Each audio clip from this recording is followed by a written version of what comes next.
You have been taught to fix everything: your thoughts, your emotions, your past, your pain, your habits, your body, even your personality. But if fixing everything was the path to peace, why do you still feel tired after every breakthrough? Why does one problem disappear only for another one to take its place? Why does your mind keep searching for what is wrong, even when nothing is falling apart? The truth is, you were never meant to live like a repair project. You were never meant to treat every feeling like an emergency and every flaw like a failure. Deep healing begins when you stop trying to fix everything and start accepting yourself, not because you have no work left to do, but because you finally understand that you are allowed to be loved before you are perfect. Tonight, as you listen, something inside you will begin to loosen. The pressure to become someone else will grow quiet. The voice that keeps saying, "Not yet, not enough, not until you improve," will start to lose its power. And little by little, you will feel what it means to come home to yourself. This is not about giving up. This is about putting down the whip you have been using on your own soul. Are you ready? Let's begin. Something strange begins to happen when you spend too many years trying to improve yourself. You slowly stop seeing yourself as a human being and start seeing yourself as a problem to solve. Every emotion becomes evidence that something is wrong. Every mistake feels like proof that you still need fixing. Even your quiet moments become filled with pressure because your mind no longer knows how to simply exist without searching for flaws. And that is where this hidden exhaustion begins. There is a kind of tiredness that sleep cannot fix. A kind of heaviness that does not come from work, responsibilities, or lack of rest. It comes from carrying yourself like a broken project every single day. It comes from waking up each morning feeling like you must improve before you deserve peace. It comes from constantly monitoring your thoughts, correcting your personality, analyzing your emotions, and trying to become acceptable to yourself.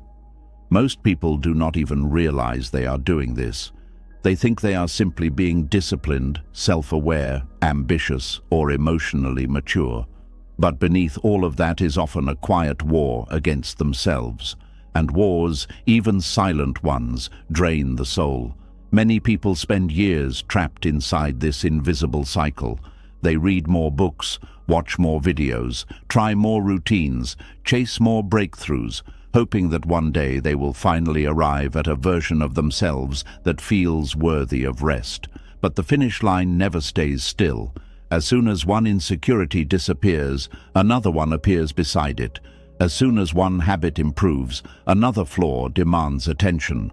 The mind becomes like a machine programmed to search for defects, and eventually even healing becomes exhausting.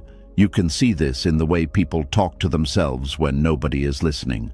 One small mistake ruins their entire day. One awkward conversation becomes evidence that they are socially broken. One emotional reaction makes them believe they are failing at healing. They carry an invisible clipboard in their mind, constantly grading themselves, constantly measuring whether they are finally becoming good enough. But the human nervous system was never designed to live under endless self-surveillance. A person cannot feel peace while constantly treating themselves like an unfinished repair job. Even moments that should feel joyful become contaminated by self-analysis.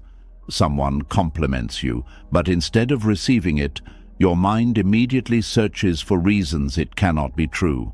You accomplish something important, but instead of feeling proud, your thoughts rush toward the next thing you still need to improve.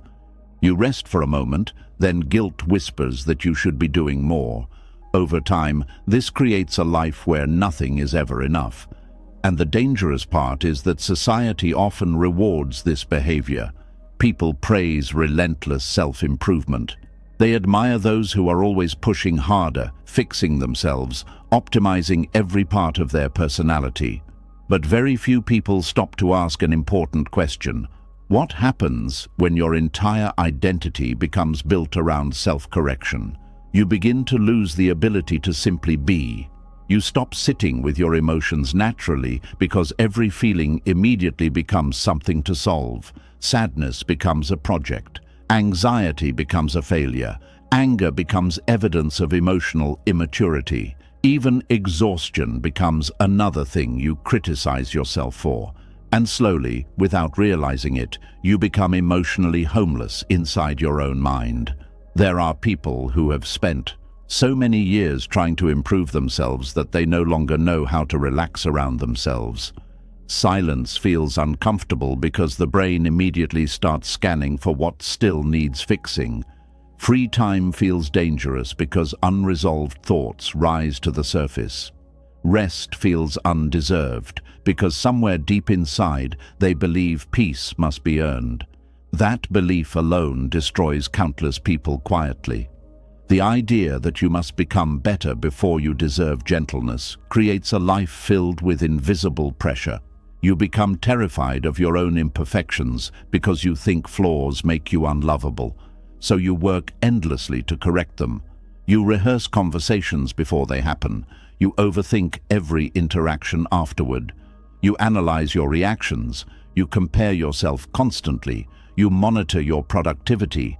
You question your worth. And eventually, your inner world becomes a courtroom where you are always the defendant. What makes this even harder is that many people developed this habit very early in life. Some grew up in environments where love felt conditional. Maybe they were praised only when they succeeded. Maybe mistakes were met with criticism instead of understanding. Maybe emotions were ignored, mocked, or punished. So the child learned something dangerous. If I can perfect myself, maybe I will finally feel safe.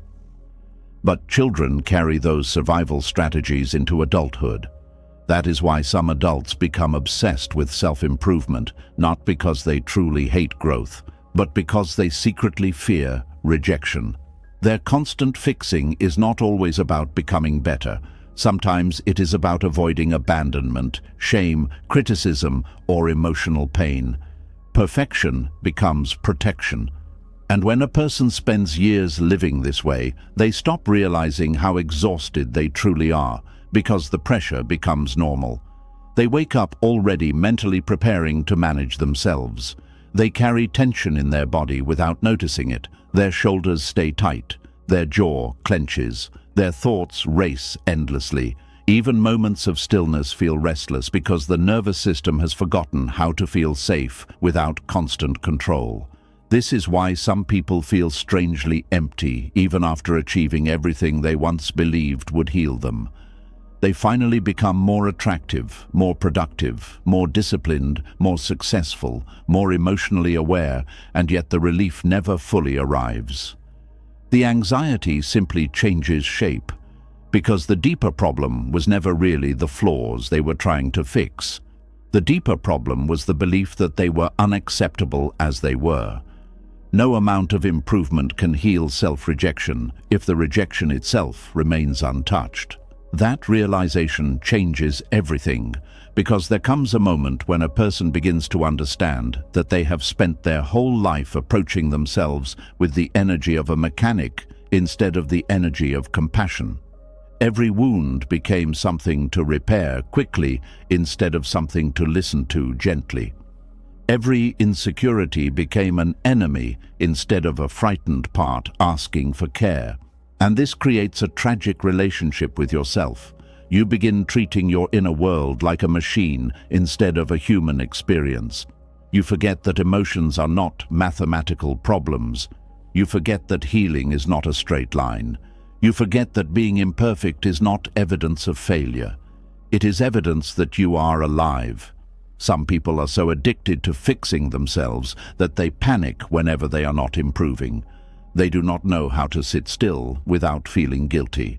They cannot enjoy progress because their attention immediately jumps toward what is still wrong. Their mind becomes trapped in a permanent state of self-evaluation, and the body pays the price for that mental pressure. Chronic self-criticism keeps the nervous system activated. The brain stays alert as if danger is always nearby. Cortisol rises.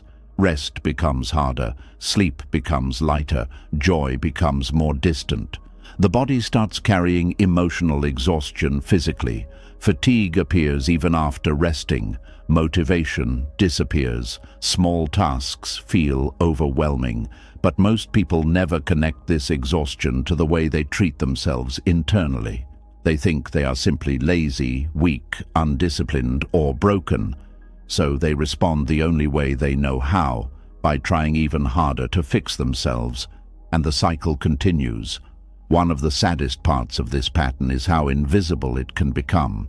A person may look functional from the outside while privately living under enormous emotional pressure. They smile, they work, they achieve things, they appear composed, but internally they are exhausted from constantly carrying the burden of self-repair. Even their self-care sometimes becomes another performance. Meditation becomes another task to master perfectly.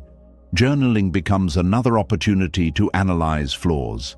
Therapy becomes another place to prove they are healing correctly.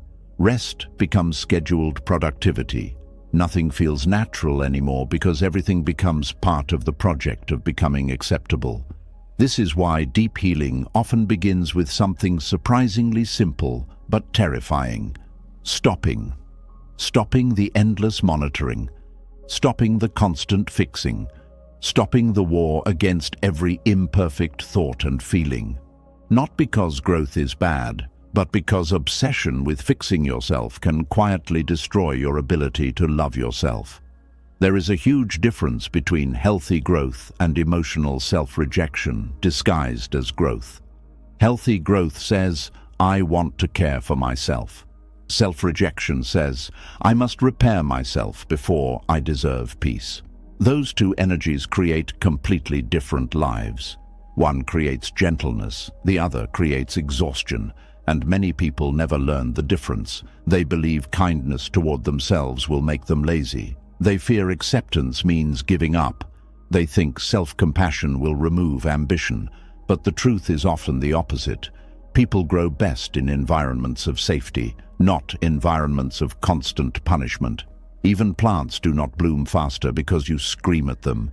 Human beings are no different. A nervous system constantly attacked by shame cannot fully heal. A mind constantly criticized cannot fully rest. A person constantly treated like a project cannot fully feel alive. And maybe this is why so many people secretly feel disconnected from themselves. They have spent so many years trying to become better that they never learned how to simply sit beside themselves with patience. Not every flaw needs immediate correction. Not every emotion needs solving. Not every uncomfortable thought means something is wrong with you. Sometimes healing begins the moment you stop reacting to yourself with panic. There is deep wisdom in learning how to witness your own humanity without immediately trying to edit it. To feel sadness without labeling yourself weak. To make mistakes without turning them into identity statements. To feel lost without assuming you are failing at life. Because the truth is, human beings were never meant to operate with robotic perfection. You are allowed to be complicated. You are allowed to be unfinished. You are allowed to have contradictions inside you. And strangely enough, the more a person learns to accept this, the lighter they begin to feel. Not because their problems disappear overnight, but because the war inside them begins to quiet down. That internal war consumes enormous energy. Constant self-monitoring drains attention from life itself. You stop experiencing moments fully because your mind is too busy evaluating you within them. You stop hearing conversations clearly because you are busy wondering how you are being perceived. You stop enjoying simple pleasures because guilt whispers that you should be improving instead. This is why acceptance feels so unfamiliar at first. Many people have spent their whole lives believing pressure is what keeps them valuable. Without self-criticism, they fear they will collapse. Without constant fixing, they fear they will become stagnant. So when they first try to treat themselves gently, it almost feels wrong. The nervous system does not immediately trust peace when it has been trained by pressure for years. But slowly, something begins changing. You start noticing how much energy you wasted fighting yourself. You realize how often your suffering came not from the emotion itself, but from your resistance to it. You see how many years were spent trying to earn a level of worthiness that was never supposed to be earned in the first place. And grief often appears here. Grief for the younger version of yourself who thought they had to become perfect to deserve love. Grief for the years spent at war with your own mind. Grief for how harshly you spoke to yourself while trying to survive. But there is also relief, because for the first time you begin understanding that healing may not require becoming someone else entirely. Maybe healing is learning how to stop abandoning yourself every time you become imperfect. That changes everything. Because when a person no longer treats themselves like a broken project, they finally create room for something they may have never fully experienced before: inner safety. And inner safety changes the way you breathe, think, sleep, speak, and exist in the world. You stop living as if your worth is constantly on trial. You stop seeing every flaw as an emergency. You stop chasing impossible. Perfection as the price for peace.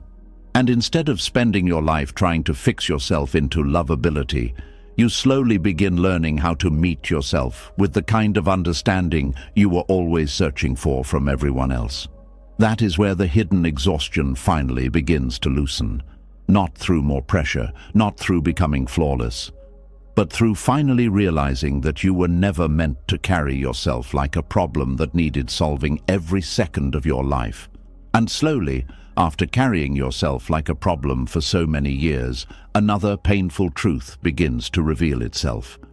The exhaustion was not only coming from how hard you were trying to heal. It was also coming from the quiet belief hiding underneath all that self-improvement. The belief that who you are right now is still not enough. That is where self-improvement quietly turns into self-rejection. There is a kind of sadness that hides behind endless self-improvement. Most people never notice it at first because it often looks responsible, disciplined, ambitious, and even admirable from the outside. People praise you for working on yourself. They applaud your growth. They call you self-aware. But deep underneath all of that effort, there can sometimes be a painful message repeating inside the mind every single day. Who I am right now is unacceptable. And when self-improvement is built on that belief, it stops being healing. It becomes self-rejection wearing the mask of growth. At first, it feels innocent.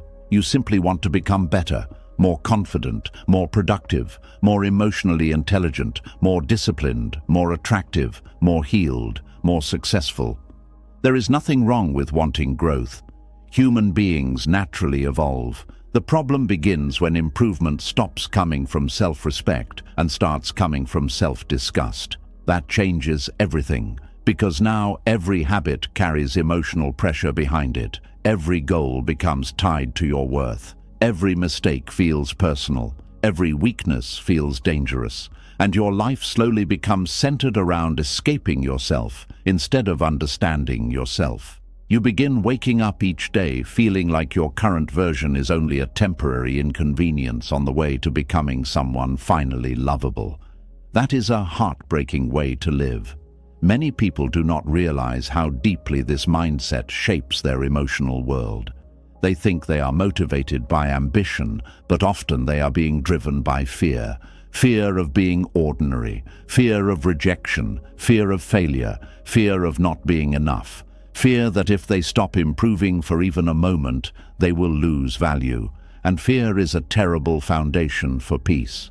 This is why so many people become trapped in endless self-help cycles without ever feeling emotionally safe. They keep consuming advice, routines, books, videos, podcasts, techniques, hoping the next breakthrough will finally make them feel whole. But instead of feeling freer, they become more hyper-aware of everything still wrong with them. The more they learn about healing, the more flawed they begin to feel.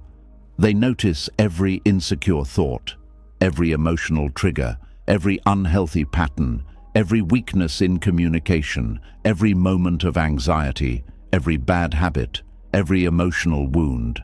Their self-awareness becomes so intense that they lose the ability to simply exist naturally. And eventually, life starts feeling like a permanent self-improvement assignment. Even moments that should feel peaceful become contaminated by pressure. You cannot rest because there is always another version of yourself you think you should become. You cannot enjoy progress because your attention immediately moves toward the next flaw. You cannot celebrate how far you have come because your mind only notices how far you still have to go. This creates a strange emotional emptiness. No achievement feels satisfying for long because your worth keeps moving further away from you. You become like a person running toward the horizon. No matter how hard you chase it, it never arrives. And this is where many people quietly burn out emotionally.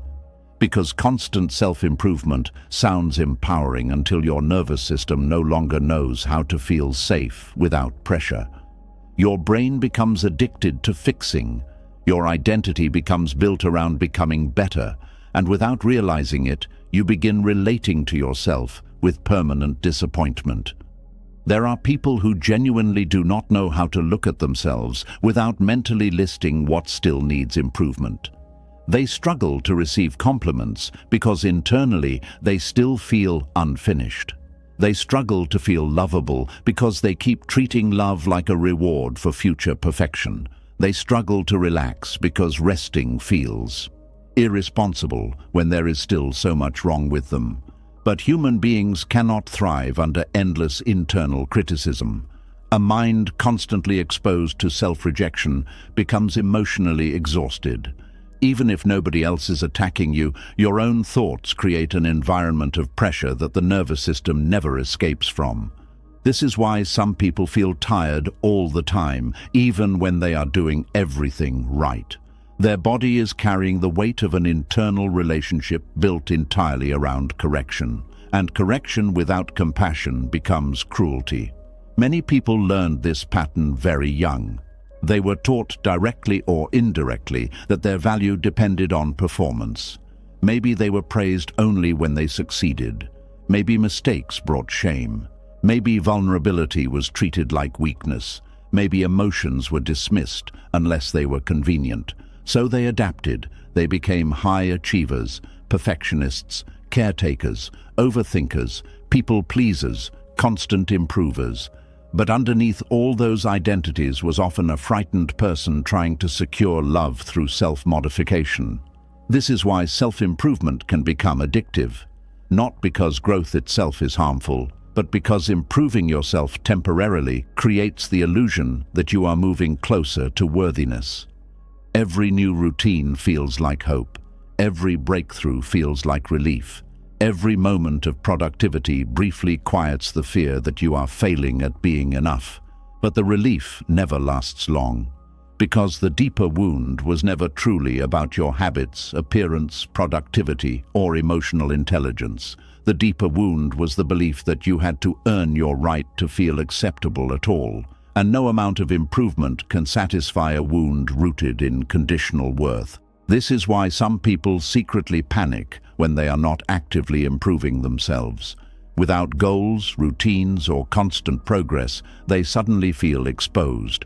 Stillness forces them to face the uncomfortable fear they have been outrunning for years. If I stop improving, what value do I actually have? That question terrifies many people, because they have spent so long building their identity around becoming better that they never learned how to simply exist without trying to upgrade themselves. Even hobbies become self-improvement projects. Exercise becomes punishment. Healing becomes competition. Productivity becomes morality. Rest becomes guilt. Relationships become performances. Nothing feels free anymore because everything becomes tied to proving worth. This is one of the loneliest emotional experiences a person can live through. From the outside, people may admire your discipline and growth, but internally, you feel trapped inside endless self-monitoring. Your mind becomes a room where somebody is always criticizing you quietly. Even when nobody else is judging you, you judge yourself. Even when nobody else expects perfection, you expect it from yourself. Even when life is calm, your mind keeps searching for ways to improve because stopping feels dangerous. And eventually, you stop knowing who you are underneath all the self-optimization. This is why many people reach a point where they suddenly feel emotionally numb despite years of self-work. They have spent so much time trying to improve themselves that they lost connection with the simple experience of being human. Not every emotion needs correction. Not every flaw requires elimination. Not every insecurity makes you broken. Some parts of healing are not about becoming different. Some parts are about learning how to stop abandoning yourself whenever you become imperfect. That shift changes everything, because healthy growth sounds very different internally than self-rejection disguised as growth. Healthy growth says, I care about myself enough to grow. Self-rejection says, I must grow because who I am now is not acceptable. Those may sound similar on the surface, but emotionally they create completely different lives. One creates gentleness, the other creates chronic shame, and shame is exhausting. Shame convinces you that love must always be earned. It teaches you to monitor yourself constantly. It turns your own humanity into evidence against you. Instead of seeing flaws as normal parts of being alive, you start seeing them as personal failures that must be corrected quickly. You stop speaking to yourself like a person. You speak to yourself like a disappointed manager reviewing poor performance. And eventually, your inner world loses warmth. This is why so many people become disconnected from joy during intense self-improvement phases. They become so focused on fixing themselves that they stop fully living. They cannot enjoy ordinary moments because their mind is always occupied with becoming better. They eat while listening to productivity advice. They exercise while criticizing their body. They journal while analyzing flaws. They meditate while secretly trying to eliminate emotions. Even healing becomes another impossible standard to meet. And when they cannot maintain perfection consistently, they feel like failures all over again. That emotional cycle becomes brutal. Push harder, improve more, feel temporary relief, notice new flaws, feel inadequate again, push harder again, round and round, until one day the body begins resisting. Burnout appears, motivation collapses, anxiety increases, joy disappears, and many people become confused because they thought self-improvement was supposed to make them happier. But growth without self-acceptance eventually becomes emotional self-erasure. You begin trying to edit yourself into someone easier to love, less emotional, less sensitive, less anxious, less flawed, less needy, less complicated. But in the process, you slowly lose connection with your authentic self. And authenticity cannot survive constant self-rejection. Human beings need room to exist imperfectly. They need room to breathe without constantly earning permission to feel worthy. They need room to make mistakes without collapsing into shame afterward. A nervous system cannot fully heal in an environment where love is always conditional upon improvement. That includes the love you give yourself. This is why acceptance becomes such a powerful turning point in healing. Not because growth suddenly stops mattering, but because your relationship with growth changes completely. You no longer improve yourself because you hate yourself. You improve yourself because you care about yourself. That emotional difference changes how the entire process feels internally. Growth stops feeling like punishment. Rest stops feeling illegal. Mistakes stop feeling catastrophic.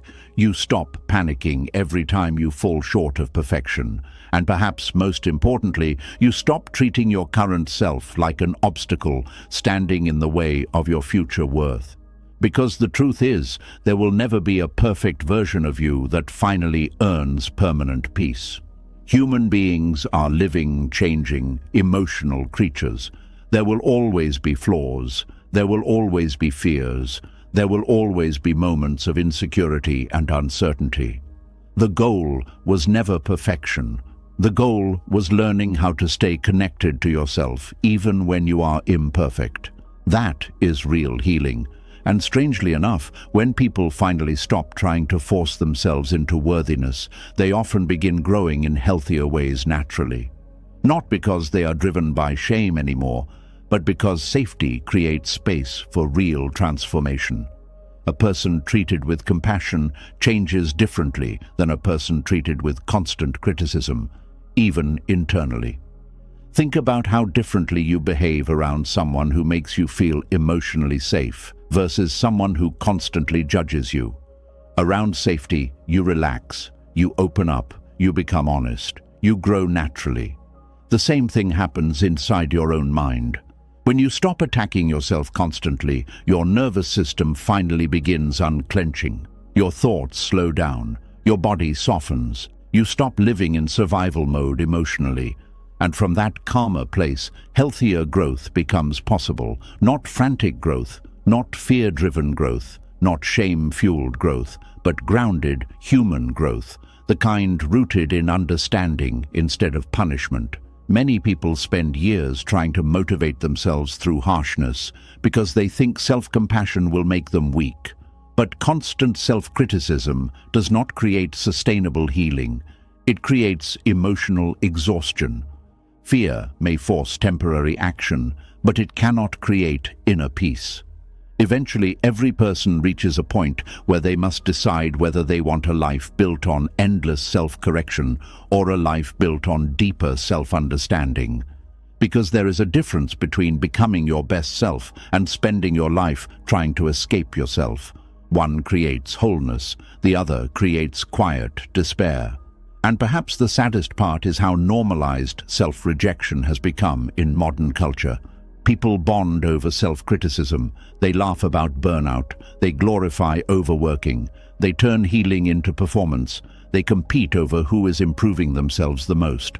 But very few people ask a simpler question: what if your value was never waiting at the end of your self-improvement journey? What if your worth was already present long before you became more disciplined, more healed, more attractive, more productive, or more emotionally perfect? That realization feels almost uncomfortable at first. Because if your worth already exists, then maybe you can finally stop carrying yourself like a constant disappointment. Maybe you can stop waking up every day at war with your own humanity. Maybe you can stop measuring your right to rest by your level of productivity. Maybe you can stop treating your flaws like proof that you are failing at life. And maybe, for the first time in a long time, you can begin approaching yourself with something softer than pressure, something softer than perfection, something softer than endless correction, understanding. Because real healing does not begin when you finally become flawless. It begins the moment you stop believing that being imperfect makes you unworthy of love. And once you begin to see how constant self-improvement can quietly become self-rejection, another deeper pattern starts to appear. It is not only that you keep trying to become better, it is that you have learned to inspect yourself as if your whole life depends on finding what is wrong before anyone else does. You do not simply live through a moment, you review it. You do not simply feel an emotion, you question it. You do not simply make a mistake, you turn it over in your mind like evidence in a case against yourself. There is a strange kind of peace that begins when you finally stop auditing your every flaw. Something soft returns to you when you stop treating your own mind like a courtroom. At first, it may feel unfamiliar, almost suspicious, because you are used to watching yourself so closely.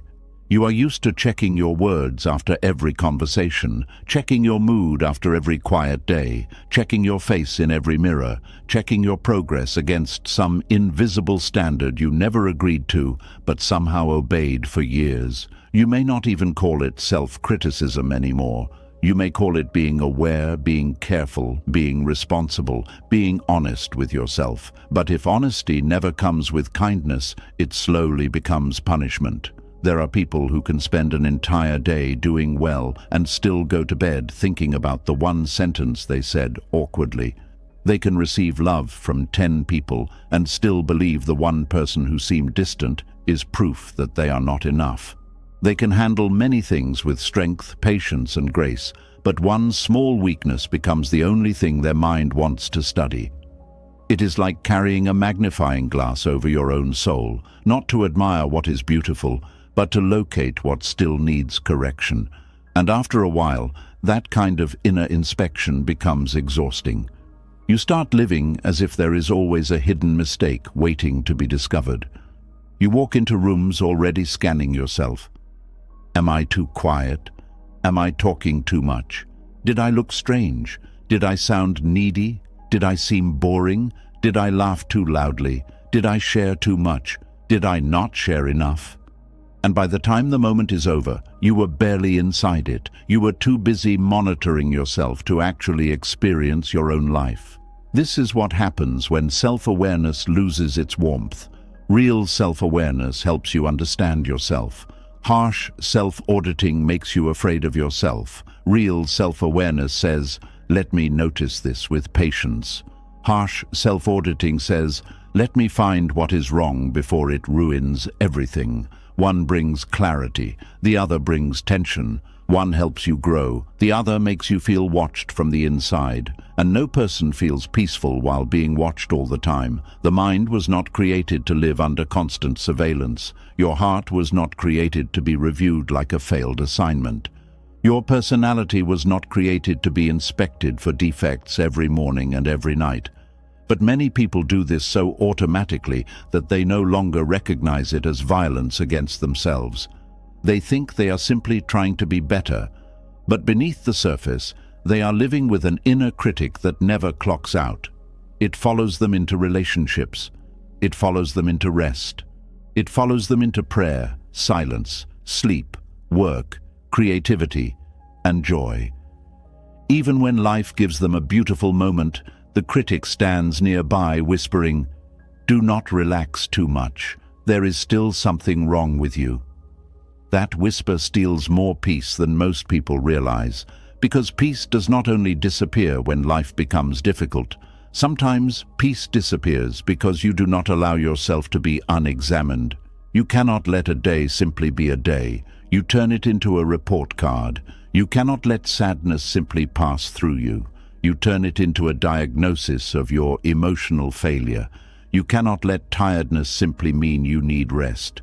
You turn it into proof that you are weak, lazy, unmotivated, or falling behind.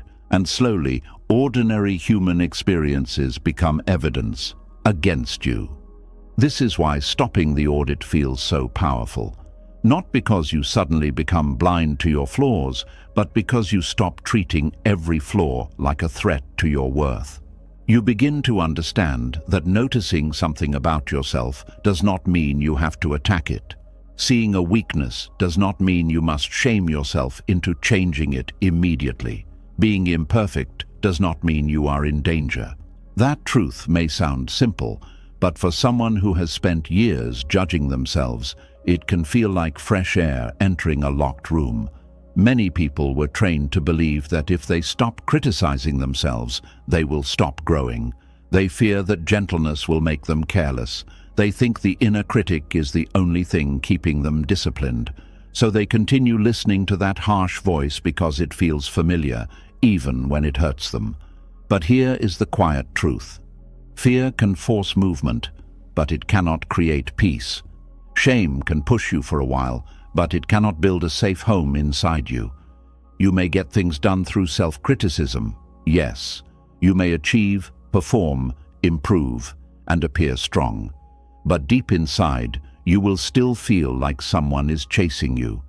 And what kind of life is that? Always running from the fear of being exposed as not enough. The peace that begins when you stop auditing your flaws is not lazy peace. It is not careless peace. It is the peace of finally realizing that you do not need to be under attack in order to become better. You do not need to hate yourself into healing. You do not need to monitor every corner of your personality as if one uncorrected part of you will destroy your life. Sometimes the most healing thing you can do is let yourself have an imperfect moment without turning it into a full investigation. You said something awkward. Let it pass. You felt jealous. Let it teach you without humiliating you. You were tired and did not perform perfectly. Let your body be human. You needed reassurance. Let that need exist without calling yourself weak. You had a difficult thought. Let it move through the mind without building your identity around it. This does not mean you ignore patterns that hurt you or others. It means you stop turning every small imperfection into a personal emergency. There is a difference between responsibility and self-punishment.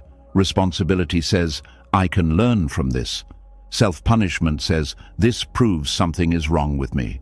Responsibility keeps you grounded. Self-punishment keeps you ashamed, and shame does not make the lesson clearer. It only makes the heart heavier. Some people cannot feel peace because they are addicted to self-review. After every interaction, they replay what happened. After every decision, they wonder if they chose wrong. After every emotional moment, they ask whether they handled it perfectly. Their mind becomes a private review board that never stops meeting. And because the mind can always find something to question, they never feel finished. They never feel released. But life is not meant to be lived as a constant performance review. You are allowed to leave some conversations behind without dissecting them. You are allowed to let some days be ordinary. You are allowed to make a small mistake without making it the center of your identity. You are allowed to be seen in an imperfect state and not spend the next 5 hours mentally apologizing for existing. This is where peace begins. It begins when you stop believing that every flaw needs a punishment attached to it. It begins when you allow yourself to be a person, not a polished image. It begins when you understand that growth does not require constant suspicion toward yourself. In fact, too much suspicion can make real growth harder because you become afraid of looking honestly at anything. You cannot heal what you're too ashamed to touch. And this is one of the hidden problems with harsh self-auditing. It does not always make you more honest. Sometimes it makes you more defensive. When every flaw becomes a reason to hate yourself, your mind begins protecting you from seeing your flaws clearly. You either deny them completely or you drown in them. Neither path brings peace. Gentleness creates the safety needed for truth. When you know that noticing a weakness will not lead to self-abandonment, you can look at it more calmly. You can say, yes, I was impatient there, without collapsing into shame. You can say, yes, I still carry fear here, without calling yourself broken. You can say, yes, this part of me needs care, without turning it into a character sentence. That is maturity, not perfection, but the ability to see yourself clearly without cruelty. There is a quiet strength in that. Many people confuse harshness with honesty because they grew up around people who only corrected through criticism. They learned that love points out what is wrong before it notices what is good. They learned that mistakes should be met with embarrassment. They learned that being better means being less messy, less emotional, less difficult, less needy, less visible. So now, even in adulthood, they treat themselves with the same tone they once feared from others. Their inner voice is not really their own. It is an echo. Maybe it sounds like a parent who was never satisfied. Maybe it sounds like a teacher who embarrassed them. Maybe it sounds like a former partner who made them feel small. Maybe it sounds like a culture that taught them to be productive, attractive, calm, successful, and unbothered at all times. Over time, that voice becomes so familiar that they mistake it for truth. But not every voice in your mind deserves authority. Some voices are just old pain repeating itself. And part of deep healing is learning to ask, who taught me to speak to myself this way? That question can open a door. Because when you realize your self-auditing was learned, you also realize it can be softened. You were not born hating every flaw.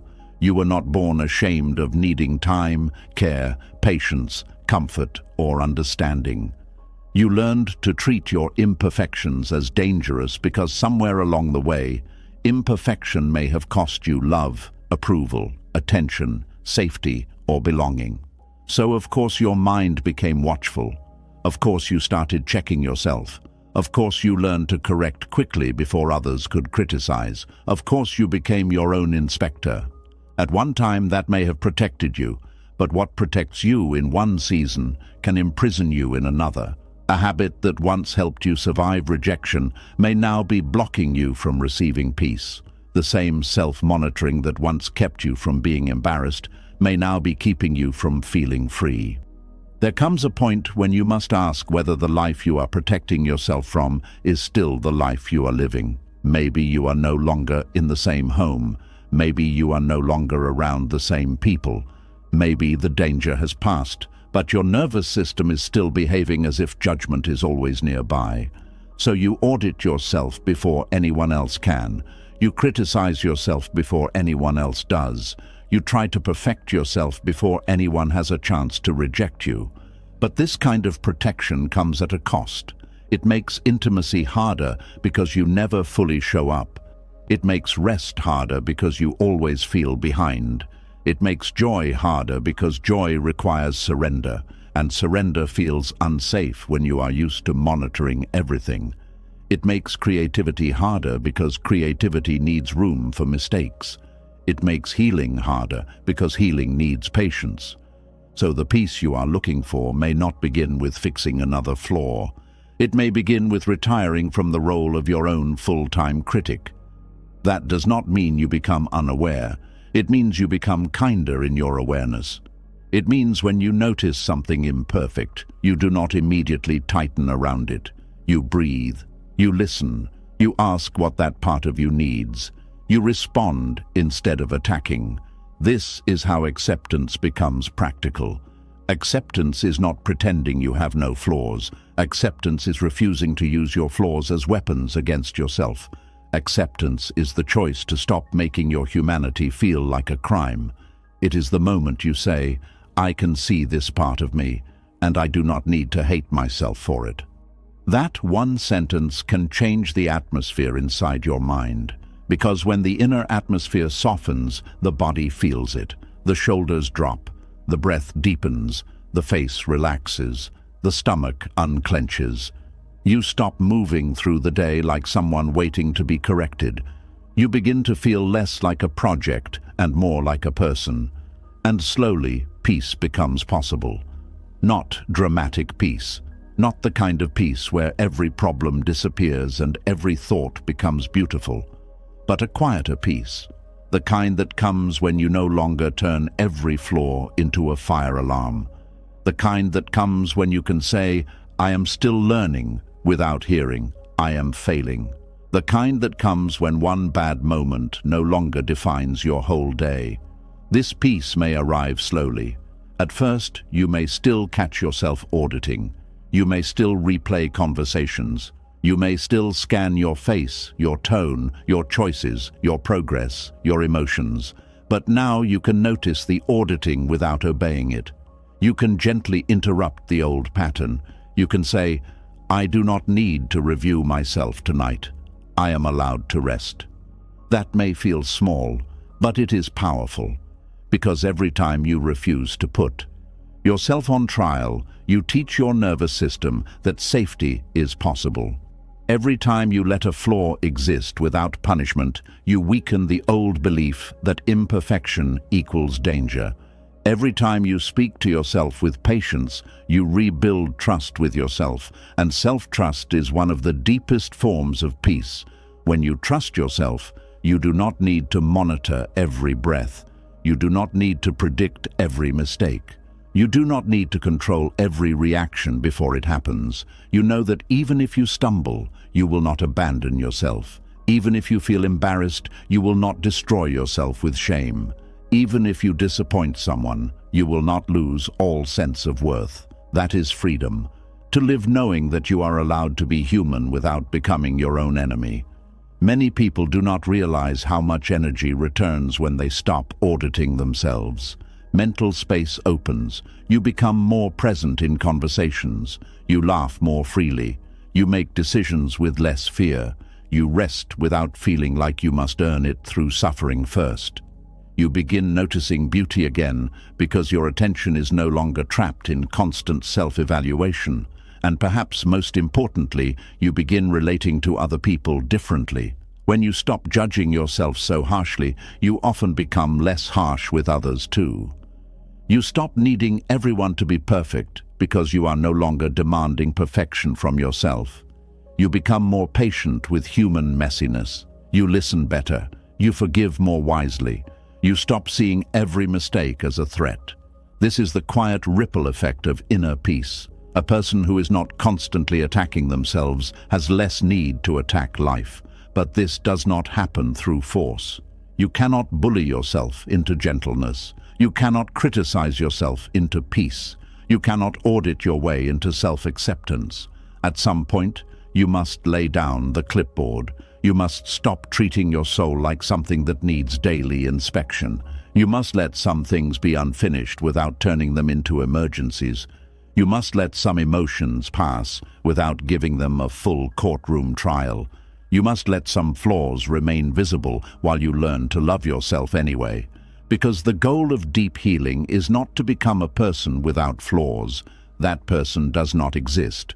The goal is to become someone who no longer needs to turn against themselves every time a flaw appears. And when that begins to happen, life starts feeling different in quiet ways. You wake up and do not immediately search for what is wrong. You have a conversation and do not spend the whole evening punishing yourself for one imperfect sentence. You make a choice and allow it to be enough. You feel sadness and do not accuse yourself of going backward. You rest and do not treat rest like evidence of weakness. This is what peace looks like in real life. Not perfection, not endless calm, not total confidence every hour of the day, but a softer relationship with your own imperfection, a life where you can grow without hating the version of yourself that is still growing, a mind where your flaws are not treated like crimes, a heart where your humanity is finally allowed to breathe. And maybe that is the peace you were searching for all along. Not the peace of having nothing left to improve, but the peace of no longer believing that improvement is the price of being worthy. And once you stop putting your every flaw on trial, another realization slowly rises to the surface.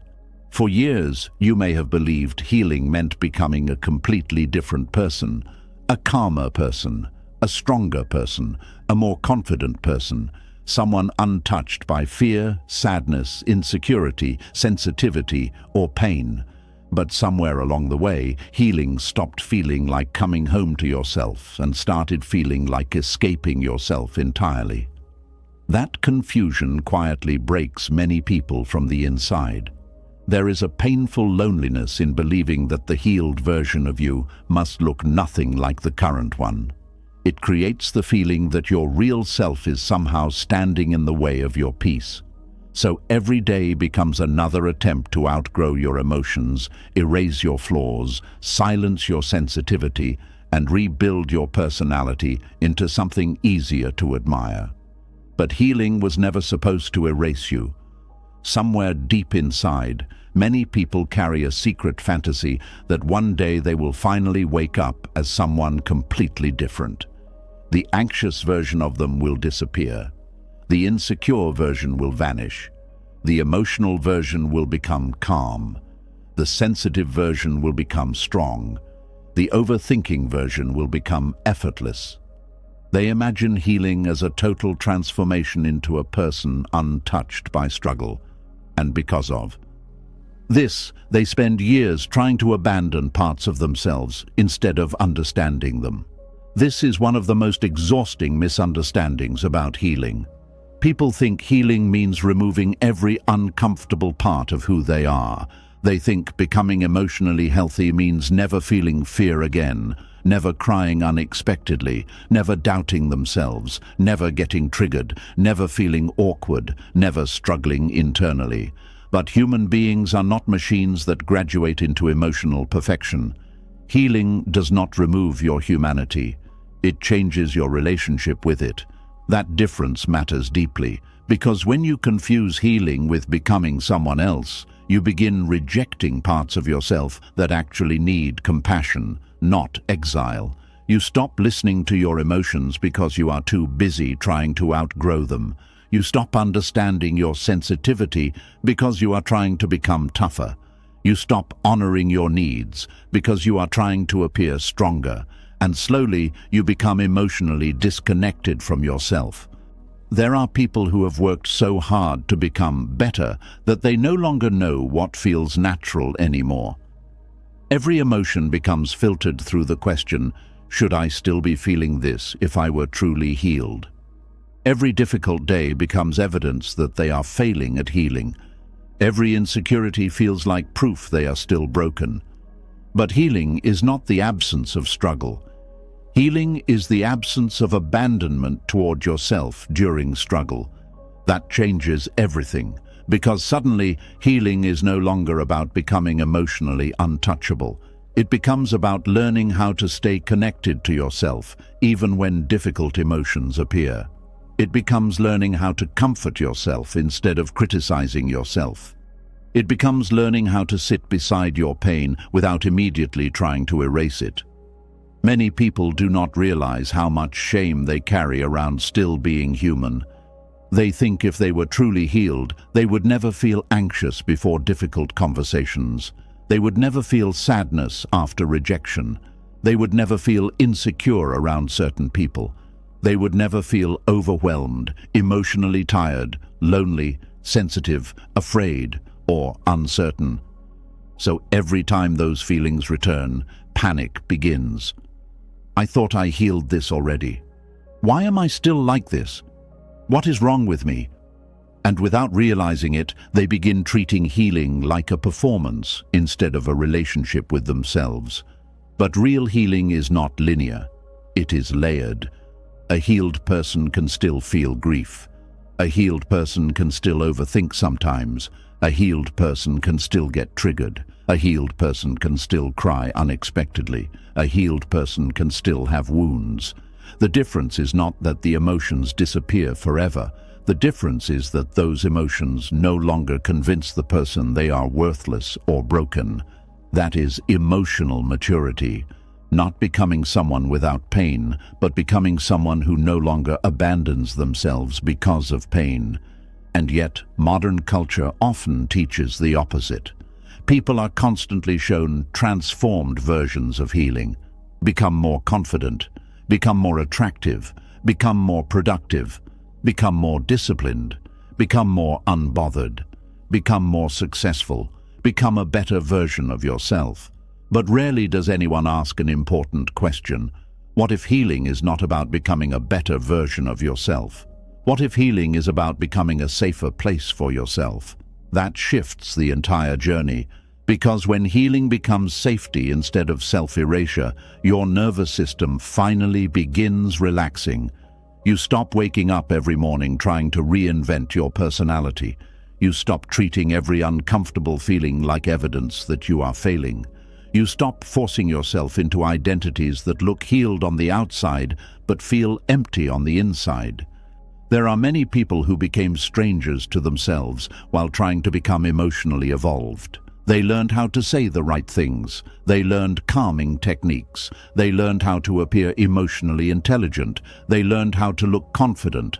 But deep down, they still felt disconnected from who they truly were because their healing journey was secretly built around self-replacement instead of self-understanding. That creates a painful emptiness, because no matter how polished your new identity becomes, the abandoned parts of you still remain inside waiting to be acknowledged.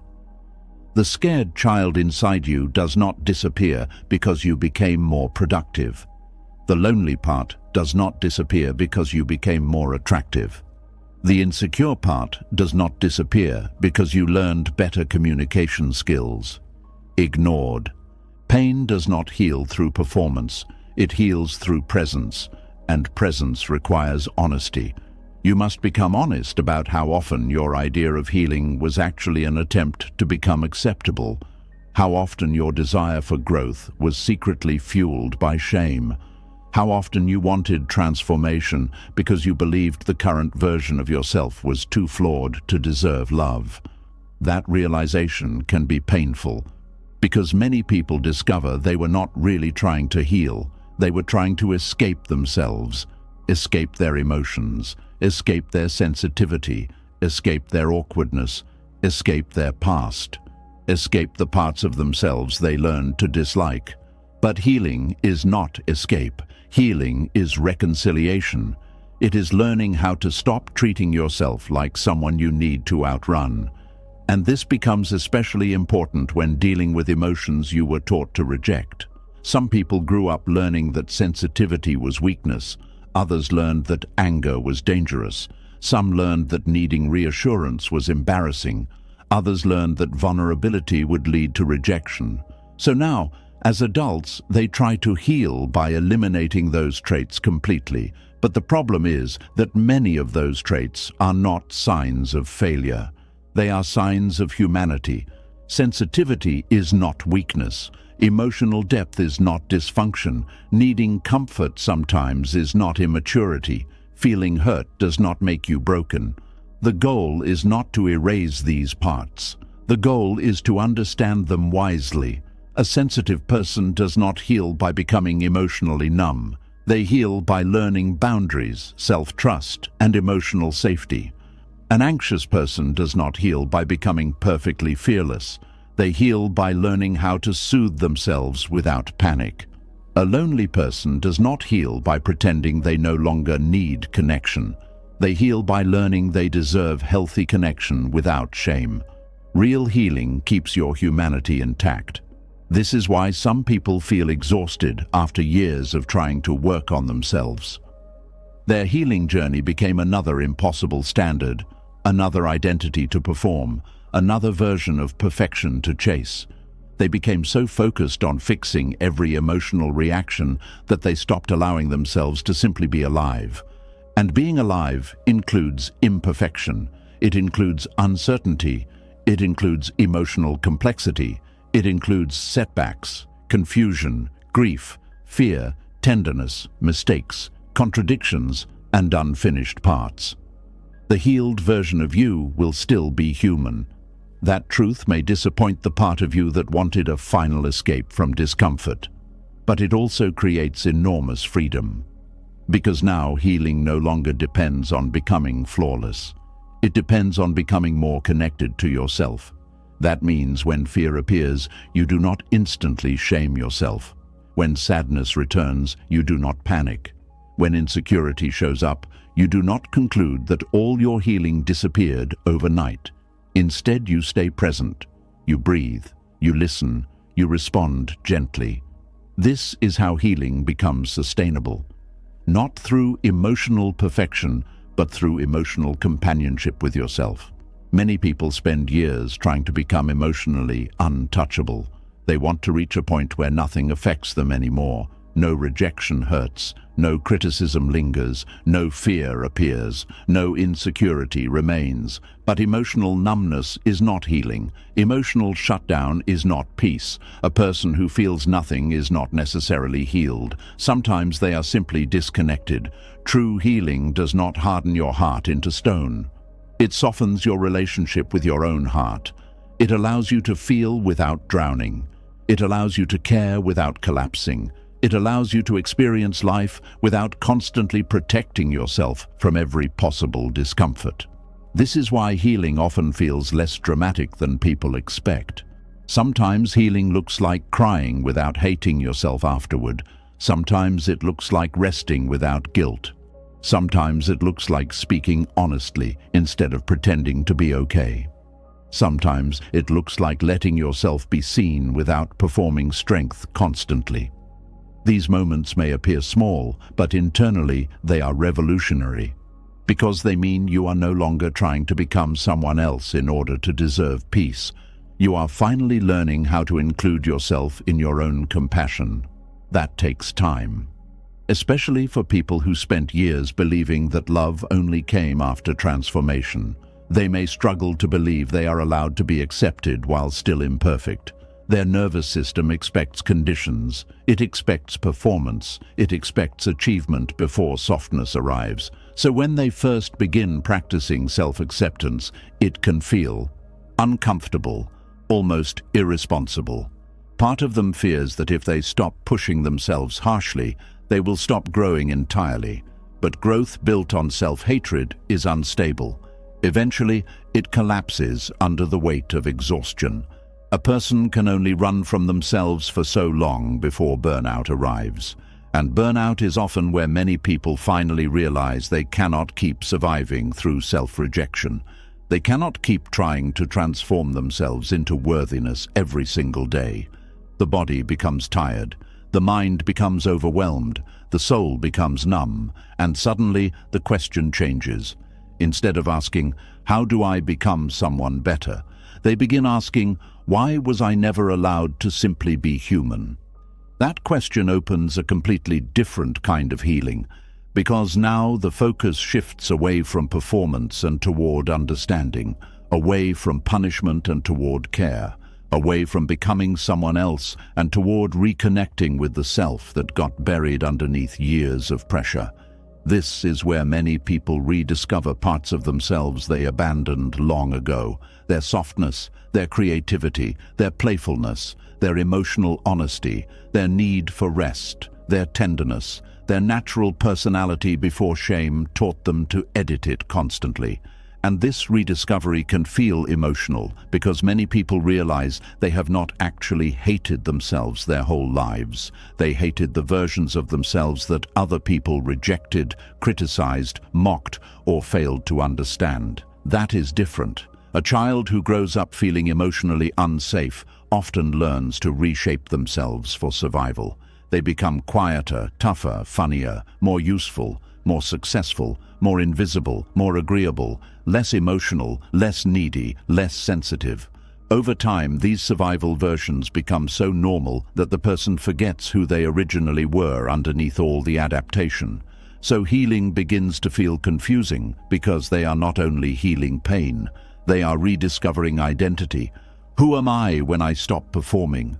Who am I when I stop constantly correcting myself? Who am I when I stop trying to become emotionally acceptable to everyone else? These are deep questions, and they cannot be answered through more self-improvement alone. They require presence, stillness, curiosity, compassion, because the authentic self rarely returns through force. It returns through safety, and safety changes the nervous system in powerful ways. When you stop trying to become someone else constantly, your body begins unclenching. Your thoughts become quieter.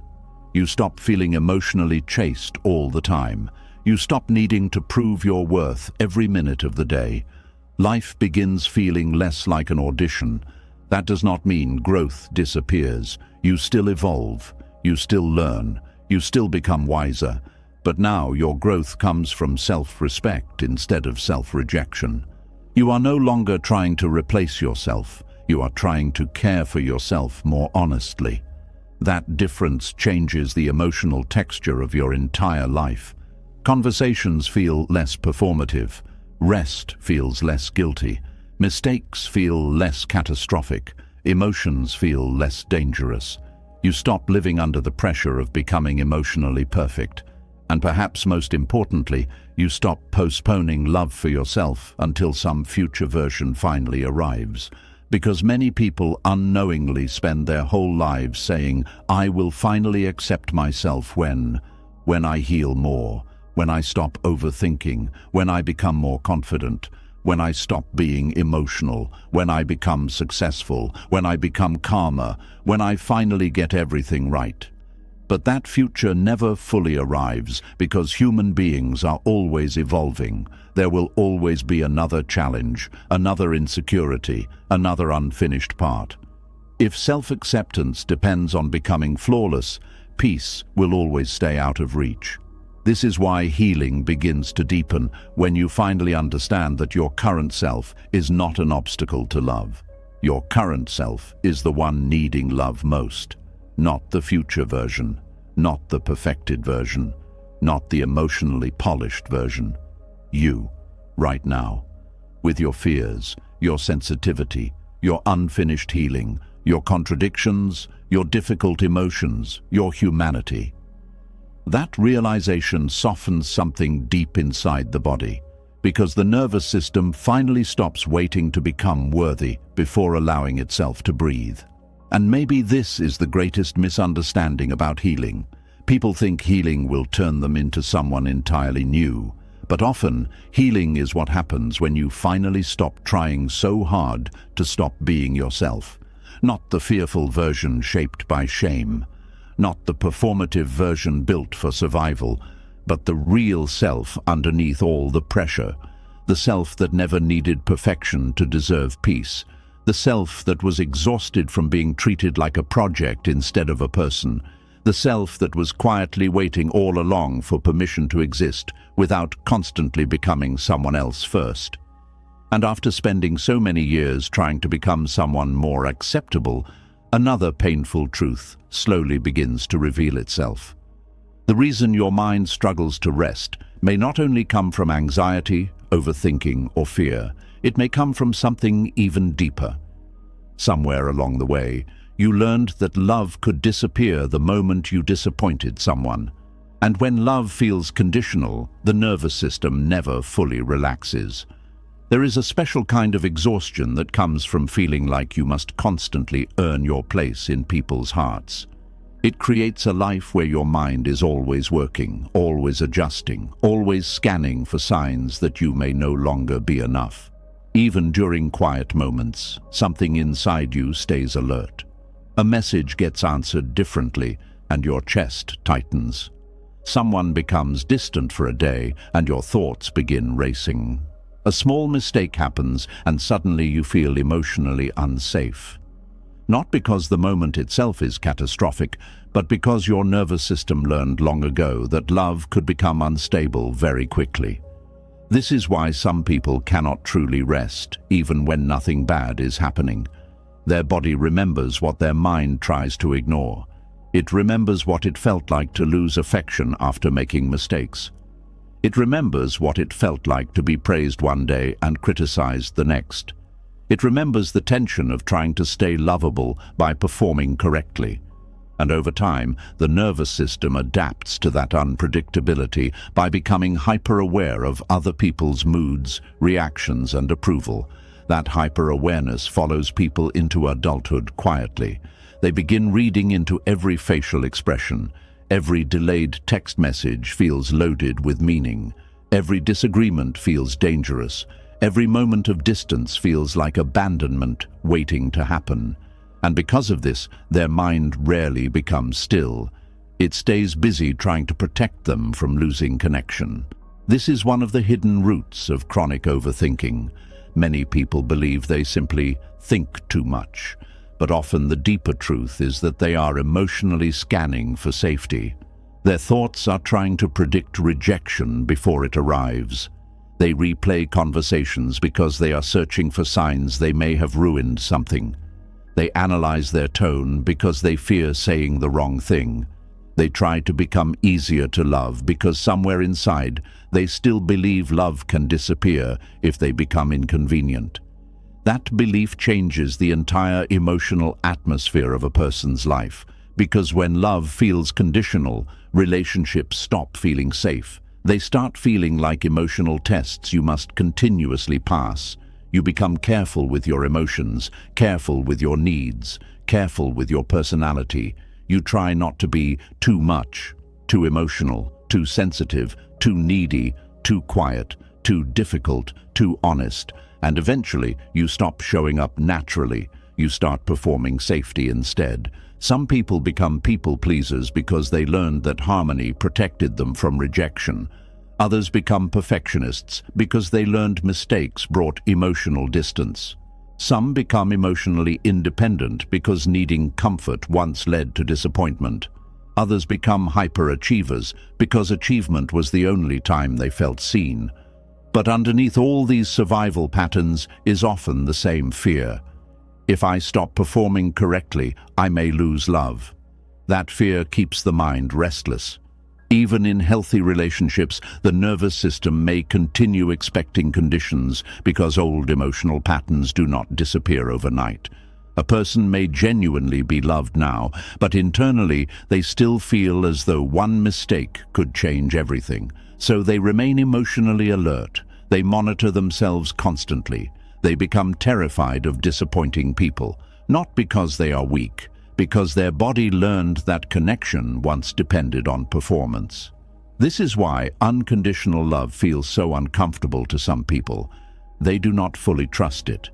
When someone loves them consistently, they wait for the hidden condition to appear. When someone stays during difficult moments, they become suspicious. When someone reassures them gently, part of them struggles to believe it, because they learned that affection usually came attached to expectations. Be successful, be calm, be useful, be easy, be impressive, be emotionally convenient, be who others need you to be. And if you fail, love becomes colder. This creates enormous tension inside the nervous system because human beings cannot relax where they feel emotionally evaluated. A person who feels constantly evaluated will always remain partially guarded. Their body stays prepared for emotional danger. Their mind keeps scanning for signs that they are losing approval. This is why so many people feel tired after social interactions, even when nothing bad happened. They were not simply talking, they were monitoring, adjusting, performing, predicting, trying to remain emotionally acceptable in real time. That level of internal vigilance drains the body deeply. Some people become so skilled at this that others never notice how anxious they truly are. They appear calm, thoughtful, responsible, caring, high-functioning. But internally, their nervous system is constantly asking, am I still safe here? Am I still loved? Am I still enough? And because the answer never fully feels guaranteed, the mind keeps working overtime. There is a painful irony in this. The more someone fears losing love, the more they often abandon themselves trying to secure it. They become who others need. They suppress emotions, they overextend themselves, they ignore their exhaustion, they apologize excessively, they tolerate mistreatment, they silence their truth. And slowly, they disappear from their own life emotionally. This is one of the deepest wounds conditional love creates. It teaches people that maintaining connection is more important than remaining connected to themselves. So now they constantly shapeshift to survive emotionally. Around one person, they become quieter. Around another, they become stronger. Around another, they become easier. Around another, they become more impressive. But very few people truly know them because they themselves no longer know what it feels like to exist without adaptation. That is heartbreaking, because beneath all this performance is often a person who desperately wants to rest. A person tired of earning affection, tired of calculating reactions, tired of proving value, tired of feeling emotionally unsafe every time someone's mood changes slightly. But the nervous system does not simply stop fearing conditions because the conscious mind wants peace. The body remembers emotional unpredictability long after the situation ends. This is why healing requires more than positive thinking. A person cannot simply tell themselves, "Relax, you are loved," if their nervous system still expects rejection beneath the surface. Safety must be experienced repeatedly before the body begins believing it. That takes time, especially for people who spent years around emotionally inconsistent love. Sometimes affection came with criticism attached. Sometimes care disappeared during conflict. Sometimes vulnerability was punished. Sometimes mistakes changed how they were treated. Sometimes approval depended on achievement. Sometimes emotional needs were treated like burdens. And because of this, love stopped feeling steady. It became something fragile, something earned, something easily lost. A child raised in that environment often grows into an adult whose mind never fully turns off emotionally. They become experts at emotional anticipation. They notice tone changes instantly. They sense distance quickly. They overanalyze silence. They prepare for rejection before it happens. People may even compliment them for being emotionally aware, without realizing much of that awareness was born from survival. Because when love once felt unstable, paying attention became necessary. The problem is that survival awareness eventually becomes chronic anxiety if it is never softened. The body forgets how to relax into connection. It forgets how to trust that love can remain during imperfection. It forgets how to believe that conflict does not automatically mean abandonment. So even healthy love can feel emotionally unsafe at first because safety itself feels unfamiliar. This creates painful internal conflict. Part of the person wants closeness deeply. Another part fears closeness because closeness once meant vulnerability to rejection. So they become trapped between longing and fear, wanting reassurance but feeling ashamed for needing it, wanting intimacy but fearing exposure, wanting love but expecting conditions. This tension keeps the mind restless even during moments that should feel peaceful, and many people respond to this restlessness by trying harder to become lovable. They improve themselves endlessly. They become more useful, more understanding, more accommodating, more attractive, more emotionally controlled, but the mind still does not rest, because the deeper issue was never lovability. It was safety. A person who does not feel emotionally safe will continue overworking for approval no matter how lovable they already are. This is why external validation never fully solves inner insecurity. Compliments may help temporarily. Success may help temporarily. Reassurance may help temporarily. But if the nervous system still believes love depends on performance, the fear eventually returns. The body keeps waiting for the condition, waiting for the moment affection changes, waiting for the disappointment, waiting for the rejection. This creates exhausting emotional tension because the person never fully settles into connection. They remain partially braced for loss. And living emotionally braced all the time changes people. It changes how they speak, how they love, how they rest, how they trust, how they ask for help, how they react to silence, how they interpret facial expressions, how they experience conflict. Even small misunderstandings can feel enormous because the nervous system is not reacting only to the present moment. It is reacting to old emotional memories layered underneath the current experience. That is important to understand. Sometimes the intensity of your fear is not about the present person at all. It is about every earlier moment where love felt uncertain, every earlier moment where affection disappeared unexpectedly, every earlier moment where you learned that mistakes could cost connection. Those emotional memories stay in the body, and until they are healed gently, the mind keeps trying to protect you by staying alert constantly. But constant alertness is not peace, it is survival. Real peace begins when the nervous system slowly learns a new experience of love. A steadier love, a safer love, a love that does not disappear every time you become imperfect. And this healing must happen internally too, because many people continue treating themselves conditionally long after others stop doing it to them. They only feel worthy when productive, only lovable when useful, only acceptable when calm, only deserving when successful. So even in private, their mind continues threatening them with rejection. If you fail, you will lose value. If you become emotional, people will leave. If you stop performing, nobody will choose you. That internal pressure creates enormous emotional fatigue. A person cannot rest while constantly trying to secure their right to be loved. At some point, healing requires learning that love was never supposed to feel like a performance contract. Love was never supposed to demand that you erase your humanity to maintain connection.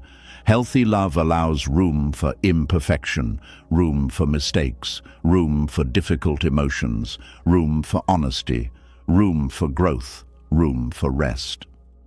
This does not mean healthy relationships have no boundaries or accountability. It means your value as a human being does not disappear every time you struggle. That distinction matters deeply, because many people confuse accountability with rejection. The moment conflict appears, their nervous system assumes love itself is now threatened, so they panic internally. They over-explain, they apologize excessively, they become desperate to repair things immediately, not because they are irrational, because their body learned that unresolved tension once led to emotional danger. This is why learning emotional safety often feels uncomfortable at first. A calm, stable relationship may initially feel boring or unfamiliar because the nervous system became used to unpredictability. Consistency may feel suspicious. Gentleness may feel undeserved. Stability may feel temporary. But slowly, through repeated safe experiences, the body begins softening. The mind stops scanning as intensely. The chest relaxes. Conversations feel less threatening. Silence feels less dangerous. Conflict feels survivable. And perhaps most importantly, the person stops abandoning themselves every time fear appears. That is a huge turning point in healing, because the goal is not becoming someone who never fears rejection again. The goal is becoming someone who no longer destroys themselves trying to avoid rejection. That changes relationships completely. You stop shape-shifting constantly. You stop performing emotional perfection. You stop apologizing for existing. You stop believing your needs automatically make you difficult. You stop treating love like something you must earn through exhaustion. And little by little, the mind begins resting in ways it never could before.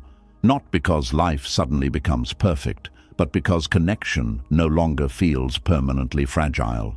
There is deep healing in realizing that healthy love does not require constant self-erasure. You do not have to become smaller to remain loved. You do not have to become flawless to remain worthy. You do not have to monitor your every emotion to deserve care. You do not have to earn rest by proving your value every day. These truths may sound simple, but for a nervous system shaped by conditional love, they can feel revolutionary. Because conditional love teaches people to survive. Unconditional love teaches people to breathe. And many people are discovering for the first time how exhausted they truly were from holding their breath emotionally all those years. Always waiting, always proving, always monitoring, always adapting, always fearing that one wrong move could cost connection. That is not peace. Peace begins when love no longer feels like something hanging above your head, waiting to be removed. Peace begins when your nervous system realizes that imperfection does not automatically equal abandonment. Peace begins when you stop turning yourself into a project designed to secure affection. Peace begins when you understand that real connection does not require constant performance. And perhaps the deepest healing of all begins when you finally stop treating your own love for yourself as conditional too. Because if you only offer yourself kindness after success, after calmness, after perfection, after achievement, then your mind will remain restless no matter how much external love you receive. The nervous system watches how you treat yourself closely. If you abandon yourself whenever you struggle, your body learns that love is unstable even inside your own mind. But when you begin staying with yourself during fear, shame, sadness, insecurity, exhaustion, and imperfection, something powerful changes internally. You begin becoming a safer place for yourself. And once that happens, the mind slowly stops fighting so hard to secure safety from everywhere else. Because deep down, what the nervous system wanted all along was not perfection. It wanted reassurance that love could survive your humanity. And once you begin to understand how deeply conditional love shaped your inner world, another painful pattern starts becoming impossible to ignore. You realize that much of your life has been built around one exhausting question, repeating quietly beneath everything you do. Have I done enough to deserve my place here today? That question alone can drain the soul for years. There is a kind of pain that rarely looks dramatic from the outside. No one sees bruises, no one hears shouting, no one notices the damage immediately. But inside, the person is constantly exhausted because every single day feels like another attempt to prove they are worthy of existing, worthy of rest, worthy of love, worthy of respect, worthy of peace. This is the quiet violence of trying to earn your worth every day. It begins so subtly that many people mistake it for ambition, responsibility, discipline, or maturity. They push themselves hard. They stay productive. They try to be dependable. They constantly improve. They rarely stop moving. And because society often rewards this behavior, nobody notices the suffering underneath it. But beneath all that effort is often a person terrified that if they stop proving themselves, they will stop mattering. That fear changes the entire way a person lives. It turns rest into guilt. It turns mistakes into shame. It turns ordinary days into emotional evaluations. It turns self-worth into a performance review that never ends. And slowly, life stops feeling like something you experience. It starts feeling like something you must continuously earn access to. Some people wake up already feeling behind before the day even begins. Their nervous system immediately asks what they need to accomplish in order to deserve peace later. Even moments of stillness become uncomfortable because deep down they believe value only exists inside productivity, usefulness, achievement, or emotional perfection. So they keep moving, keep helping, keep producing, keep performing, keep overextending themselves. Not because they truly want to all the time, but because slowing down forces them to face a terrifying question. Who am I when I am not proving something? That question is difficult for many people because their identity became tied to earning worth very early in life. Maybe they were praised only when they succeeded. Maybe they received attention only when they performed well. Maybe they learned that mistakes brought disappointment. Maybe they felt emotionally invisible unless they were useful. Maybe they became the responsible one, the achiever, the caretaker, the emotionally strong one. And over time, their nervous system absorbed a dangerous belief. My value depends on what I can provide. That belief follows people everywhere, into relationships, into careers, into friendships, into healing, into spirituality, into rest. Even self-care becomes another way to earn worth instead of genuinely care for oneself. This is why some people cannot relax during rest days. Their body may sit still, but internally they feel anxious, guilty, restless. They begin thinking about what they should be doing instead. Their nervous system interprets stillness as danger because productivity became emotionally connected to safety. And when worth feels conditional upon usefulness, exhaustion becomes inevitable. A human being cannot carry the burden of proving their value every single day without eventually collapsing internally.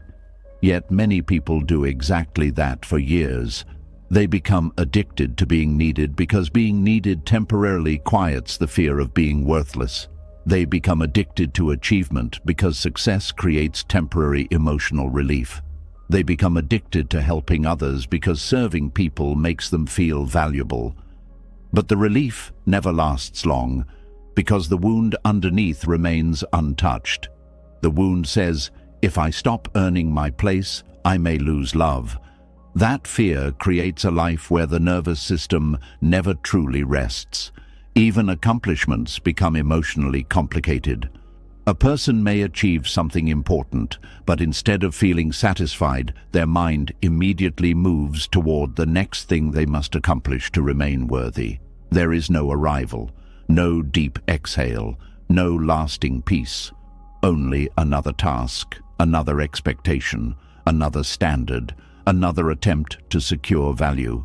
This creates enormous emotional emptiness because the person slowly loses connection with their inherent worth. They no longer believe they deserve care simply because they are human. Everything becomes transactional emotionally. I deserve rest because I worked hard. I deserve love because I was useful. I deserve kindness because I performed correctly. I deserve acceptance because I did not disappoint anyone. But what happens on the days when you are tired? What happens when you fail? What happens when you are emotionally messy? What happens when you cannot perform? People who build their identity around earned worth often struggle deeply during difficult seasons because their self-esteem collapses the moment they cannot maintain performance. Illness becomes terrifying, burnout becomes shameful, emotional overwhelm becomes proof of failure because they were never taught that worth remains even when productivity disappears. This is one of the cruelest lessons many people unconsciously absorb growing up. They learn that their humanity alone is not enough. They believe they must compensate for existing by constantly offering something valuable in return. So now they overwork themselves emotionally, trying to justify their own presence. This is why many highly capable people secretly feel exhausted all the time. They are not only carrying responsibilities, they are carrying the emotional burden of believing their worth depends on how well they handle those responsibilities. That pressure is crushing, and what makes it even sadder is that many people become so used to this pressure that they stop recognizing it as suffering. They call it being driven, being disciplined, being ambitious, being responsible. But internally, they are terrified of becoming unimportant. So they keep earning. Every day becomes another audition for worthiness. They smile while exhausted. They help while overwhelmed. They produce while emotionally empty. They push through burnout because stopping feels emotionally unsafe. And eventually, the body begins screaming what the soul has been whispering for years. I cannot survive endless proving. Burnout is often more than physical exhaustion. Sometimes it is the collapse that happens when a person can no longer carry the emotional pressure of earning their existence constantly. The nervous system becomes overwhelmed, the body grows tired, motivation disappears, joy fades, and many people become confused because they spent years doing everything right. But no amount of achievement can permanently soothe a nervous system that believes worth must be earned continuously. This is why external success often fails to create lasting peace. A person may become highly successful while still feeling internally insecure because achievement never healed the deeper belief underneath it. The belief that says, I am only valuable when I perform. That belief creates a very fragile relationship with yourself. Because now your self-worth rises and falls constantly depending on your productivity, appearance, emotional control, social success, usefulness, or accomplishments. One good day makes you feel temporarily enough. One bad day makes you feel worthless again. That emotional instability becomes exhausting. A healthy sense of worth does not disappear every time you struggle. A healthy sense of worth does not require constant evidence. A healthy sense of worth remains present even during imperfection. But many people were never taught that. They were taught performance, comparison, achievement, productivity, image management, emotional suppression, self-sacrifice. They were taught how to earn approval, not how to feel inherently worthy. So now they move through life constantly negotiating with themselves emotionally. I can rest after I finish more.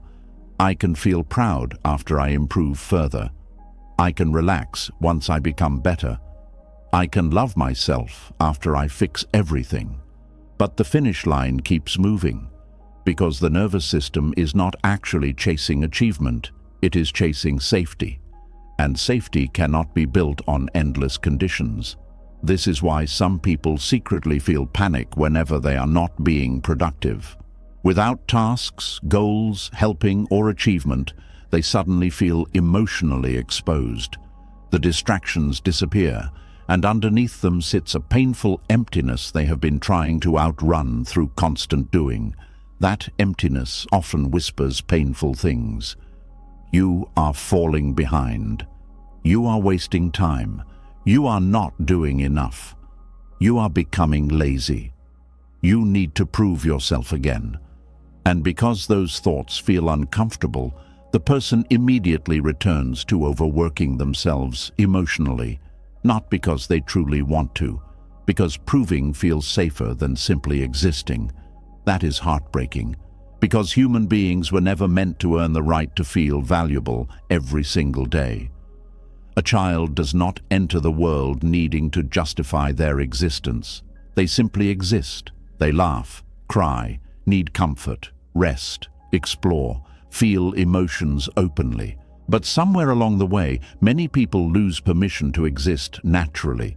They begin shaping themselves around approval. And approval is dangerous when it becomes the foundation of self-worth, because approval is unstable. Some people will approve of you, others will not. Some days you will succeed, other days you will fail. Some seasons you will feel strong, other seasons you will struggle. If your value depends entirely on external outcomes, your inner world will never feel stable. This is why healing often requires grieving the belief that worth must be earned. That grief can feel enormous because many people built their entire identity around proving themselves. If they stop proving, they fear they will disappear emotionally. They fear becoming ordinary, invisible, unimportant. But constantly earning your worth is not living, it is survival. And survival mode eventually steals joy from everything. Even beautiful moments become difficult to enjoy because the mind keeps calculating productivity and value constantly. A vacation feels undeserved. Rest feels wasteful. Doing nothing feels dangerous. Even hobbies become achievements instead of genuine enjoyment. The person forgets how to simply exist without evaluation. This creates profound emotional disconnection because the nervous system never experiences unconditional internal safety. It is always trying to secure worth through action. Action becomes identity. Performance becomes protection. Achievement becomes emotional survival. But no human being can sustain that forever without losing touch with themselves. Eventually, many people reach a point where they quietly ask, "Why do I feel so empty even after doing everything I was supposed to do?" And often the answer is painful. Because achievement cannot replace self-worth. Productivity cannot replace self-love. Usefulness cannot replace emotional safety. The body knows the difference. The nervous system knows the difference. You can become successful while still feeling emotionally unsafe inside yourself.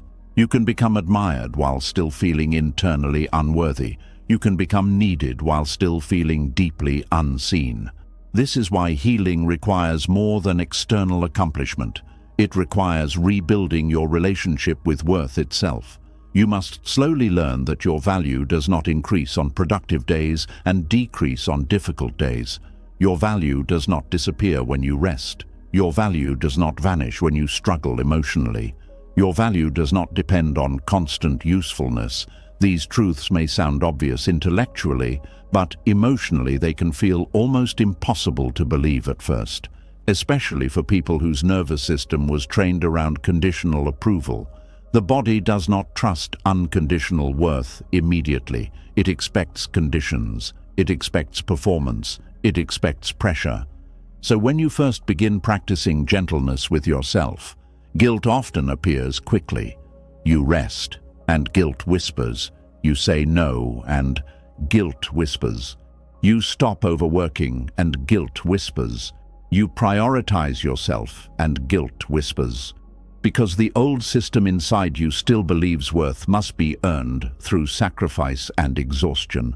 But healing begins when you stop obeying that system automatically, not overnight, slowly, patiently. You begin noticing the violence in the way you pressure yourself daily, the violence of denying your exhaustion, the violence of speaking to yourself harshly when you slow down, the violence of believing your humanity must constantly justify itself through performance. And once you notice it clearly, something inside you begins softening. You start realizing how tired you truly are. Not lazy, not weak, tired. Tired of proving, tired of performing, tired of carrying impossible standards, tired of trying to deserve your own existence every day. That realization can feel emotional because many people discover they have not experienced true internal rest in years. Even sleep did not fully restore them because emotionally they were always working, always calculating value, always preparing to prove themselves again tomorrow. No nervous system thrives under permanent evaluation. Human beings need spaces where they are allowed to exist imperfectly without earning permission first.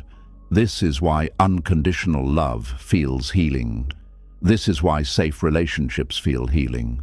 This is why genuine acceptance feels healing. Because for a moment, the nervous system stops fighting for worth. And eventually, you must learn to offer that same experience to yourself. You must become someone who does not withdraw kindness from yourself every time you struggle. Someone who does not threaten yourself with worthlessness during difficult seasons. Someone who does not make love conditional upon performance. That is not laziness. That is emotional survival finally becoming emotional safety, and safety changes everything internally. When you stop trying to earn your worth constantly, your body begins relaxing in ways you may never have experienced before. Rest stops feeling dangerous. Slower days stop feeling shameful. You begin allowing yourself to exist without turning every moment into proof of value. That creates enormous freedom. You begin working because you genuinely care, not because your existence depends on achievement. You begin helping others without abandoning yourself completely. You begin resting without feeling like you are failing at life. You begin seeing yourself as human instead of as a machine built for constant output.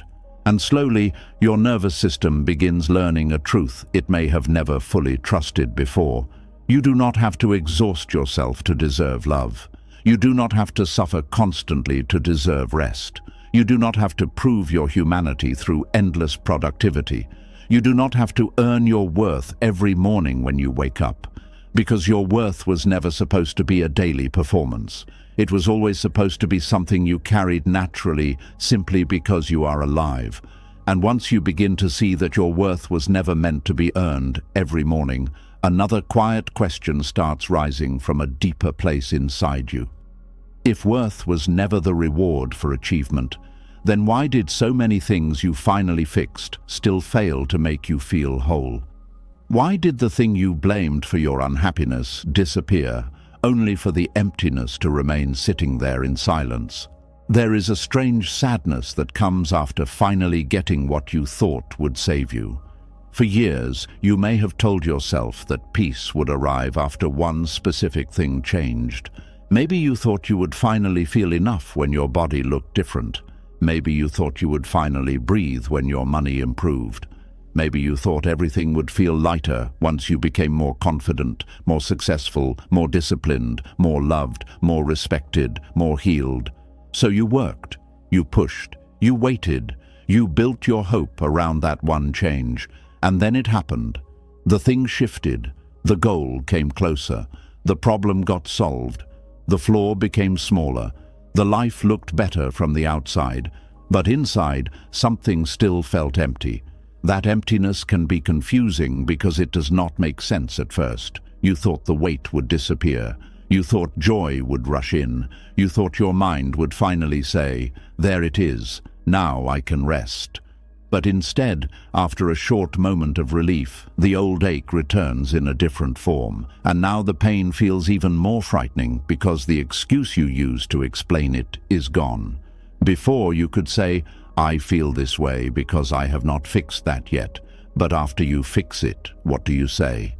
This is where many people begin to panic quietly.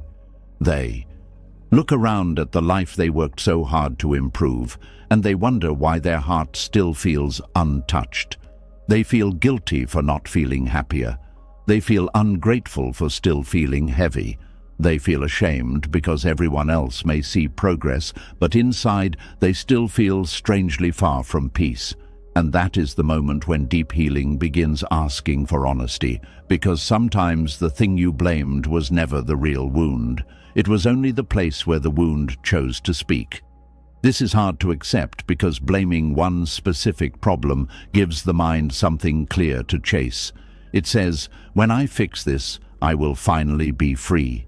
That belief feels comforting because it makes pain seem controllable.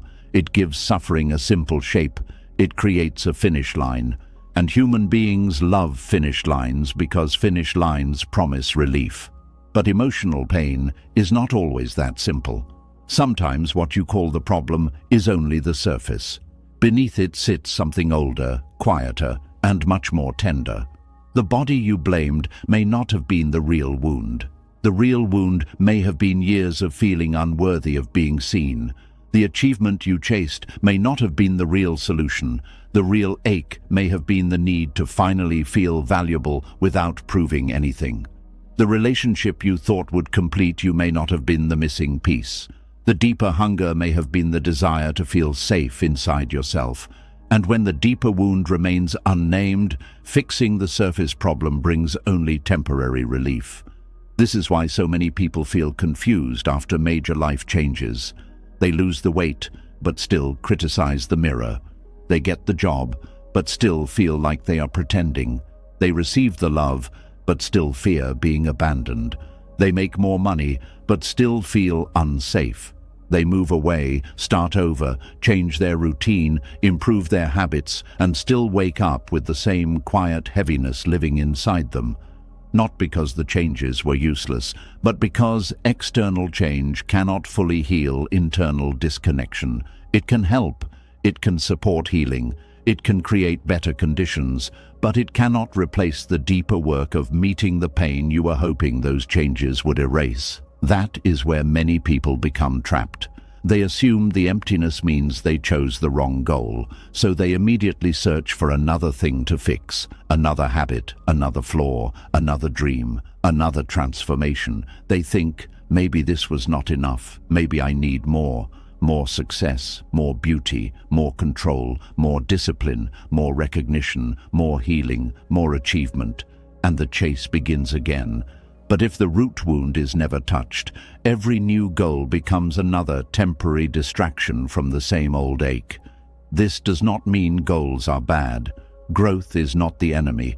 Improvement is not the problem. The danger begins when you place your entire emotional rescue inside one future outcome. Because then, when the outcome arrives and your heart still feels lonely, you may begin to believe something is deeply wrong with you. But maybe nothing is wrong with you. Maybe you are simply trying to use achievement to answer a question only acceptance could answer. That question is often simple but painful. Am I enough as I am? Many people spend years trying to answer that question with evidence. They gather achievements like proof. They gather compliments like proof. They gather body changes, money, success, knowledge, discipline, relationships, and approval. They bring all of it before their own wounded heart and say, "See, am I enough now?" But the wounded heart does not heal through evidence alone. It heals through safety. It heals through presence. It heals when you finally stop using life as a courtroom where you must keep proving your worth. This is why you may feel empty after fixing the thing you blamed, because the deeper part of you was not asking for another achievement. It was asking to be heard. It was asking to be comforted. It was asking for permission to stop performing. It was asking you to stop treating the present version of yourself as someone who must be replaced before peace is allowed. There are people who spend years blaming their loneliness on not being attractive enough. So they improve their appearance. They become more polished. People notice them more. They receive more attention. But after the excitement fades, they still feel unseen. Why? Because being looked at is not the same as being known. Attention is not the same as connection. Admiration is not the same as safety. The real wound may never have been appearance. The real wound may have been the fear that if people saw the unpolished self, they would leave. So the mirror changes, but the fear remains. Others blame their emptiness on lack of success. They believe once they achieve something impressive, they will finally feel secure inside. So they work hard, they build, they prove, they win. And for a moment, they feel lifted. But soon the old pressure returns. Now they must maintain the success. Now they must protect the image. Now they must keep proving they deserve the position they reached. The goal that was supposed to free them becomes another cage. Because the deeper wound was not failure. It was conditional worth. And success cannot heal conditional worth if you still believe you are only as valuable as your latest achievement. Some people blame their pain on being single. They believe love will finally silence the ache. Then they enter a relationship, and at first, everything feels hopeful. But soon, their fear begins to rise. They worry about being left. They overthink every shift in tone. They become afraid of needing too much. They feel empty even beside someone who cares. Because the deeper wound was not simply the absence of a partner. It was the absence of inner safety. And no relationship, no matter how kind, can fully replace the work of becoming safe with yourself. This is not meant to sound discouraging. It is meant to bring clarity, because when you understand this, you stop blaming yourself for not feeling happy after fixing the outer problem. You stop calling yourself ungrateful. You stop thinking you are broken because your heart did not heal on schedule. You begin to see that the emptiness is not proof of failure. It is information. It is your inner world saying, there is something deeper here. That deeper thing often begins with the pain you learned to cover instead of feel. Many people learned early that certain emotions were too inconvenient, too shameful, too dangerous, or too unwanted. So instead of feeling those emotions, they became fixers. If they felt insecure, they fixed their image. If they felt unworthy, they chased achievement. If they felt lonely, they became useful. If they felt afraid, they controlled everything. If they felt ashamed, they tried to become perfect. Fixing became a way to avoid feeling. But feelings do not disappear because you build a better life around them. They wait, quietly, patiently, sometimes for years. And when you finally solve the thing you blamed, those buried feelings may rise because the distraction is gone. The mind no longer has the same excuse. The heart finally has space to speak. And what it says may be uncomfortable. I was never only upset about that. I was carrying something older. This is why emptiness can become a doorway if you do not run from it. Most people immediately try to fill it. They look for another target, another plan, another thing to fix. But what if, for once, you did not rush? What if you let the emptiness speak before trying to silence it? What if the emptiness is not your enemy, but the first honest space you have had in years? Sometimes emptiness appears when a false promise collapses. The promise said, when you fix this, you will finally be whole. Then you fix it, and the promise breaks. At first, that feels painful, but it is also freeing because now you can stop chasing the wrong cure. You can stop handing your entire piece to one future event. You can stop believing that one change will finally make you acceptable to yourself. And you can begin asking better questions. Not, what else is wrong with me? But, what part of me still feels unloved even after this change? Not, why am I not happy yet? But, what was I hoping this achievement would prove? Not, what do I need to fix next? But what have I been avoiding feeling? These questions are gentle, but they are powerful.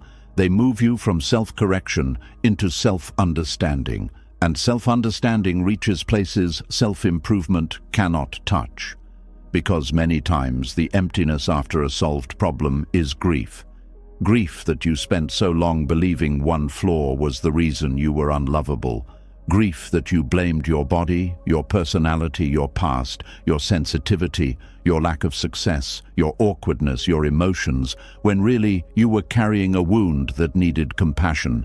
Grief that you chased a version of yourself you thought would finally deserve kindness, only to realize kindness was needed long before the transformation. That grief deserves gentleness. It is painful to realize that you may have punished yourself for years over something that was never the full truth. Maybe you thought, if I become more confident, I will finally stop feeling small. But the smallness came from years of being dismissed. Maybe you thought, If I become more successful, I will finally stop feeling worthless. But the worthlessness came from never being loved without conditions. Maybe you thought, if I become less emotional, I will finally be easier to love. But your emotions were never the enemy. They were carrying messages you had not learned how to hear. When this becomes clear, the heart may feel tender, because you realize the thing you were fighting was often only the messenger. The body was a messenger.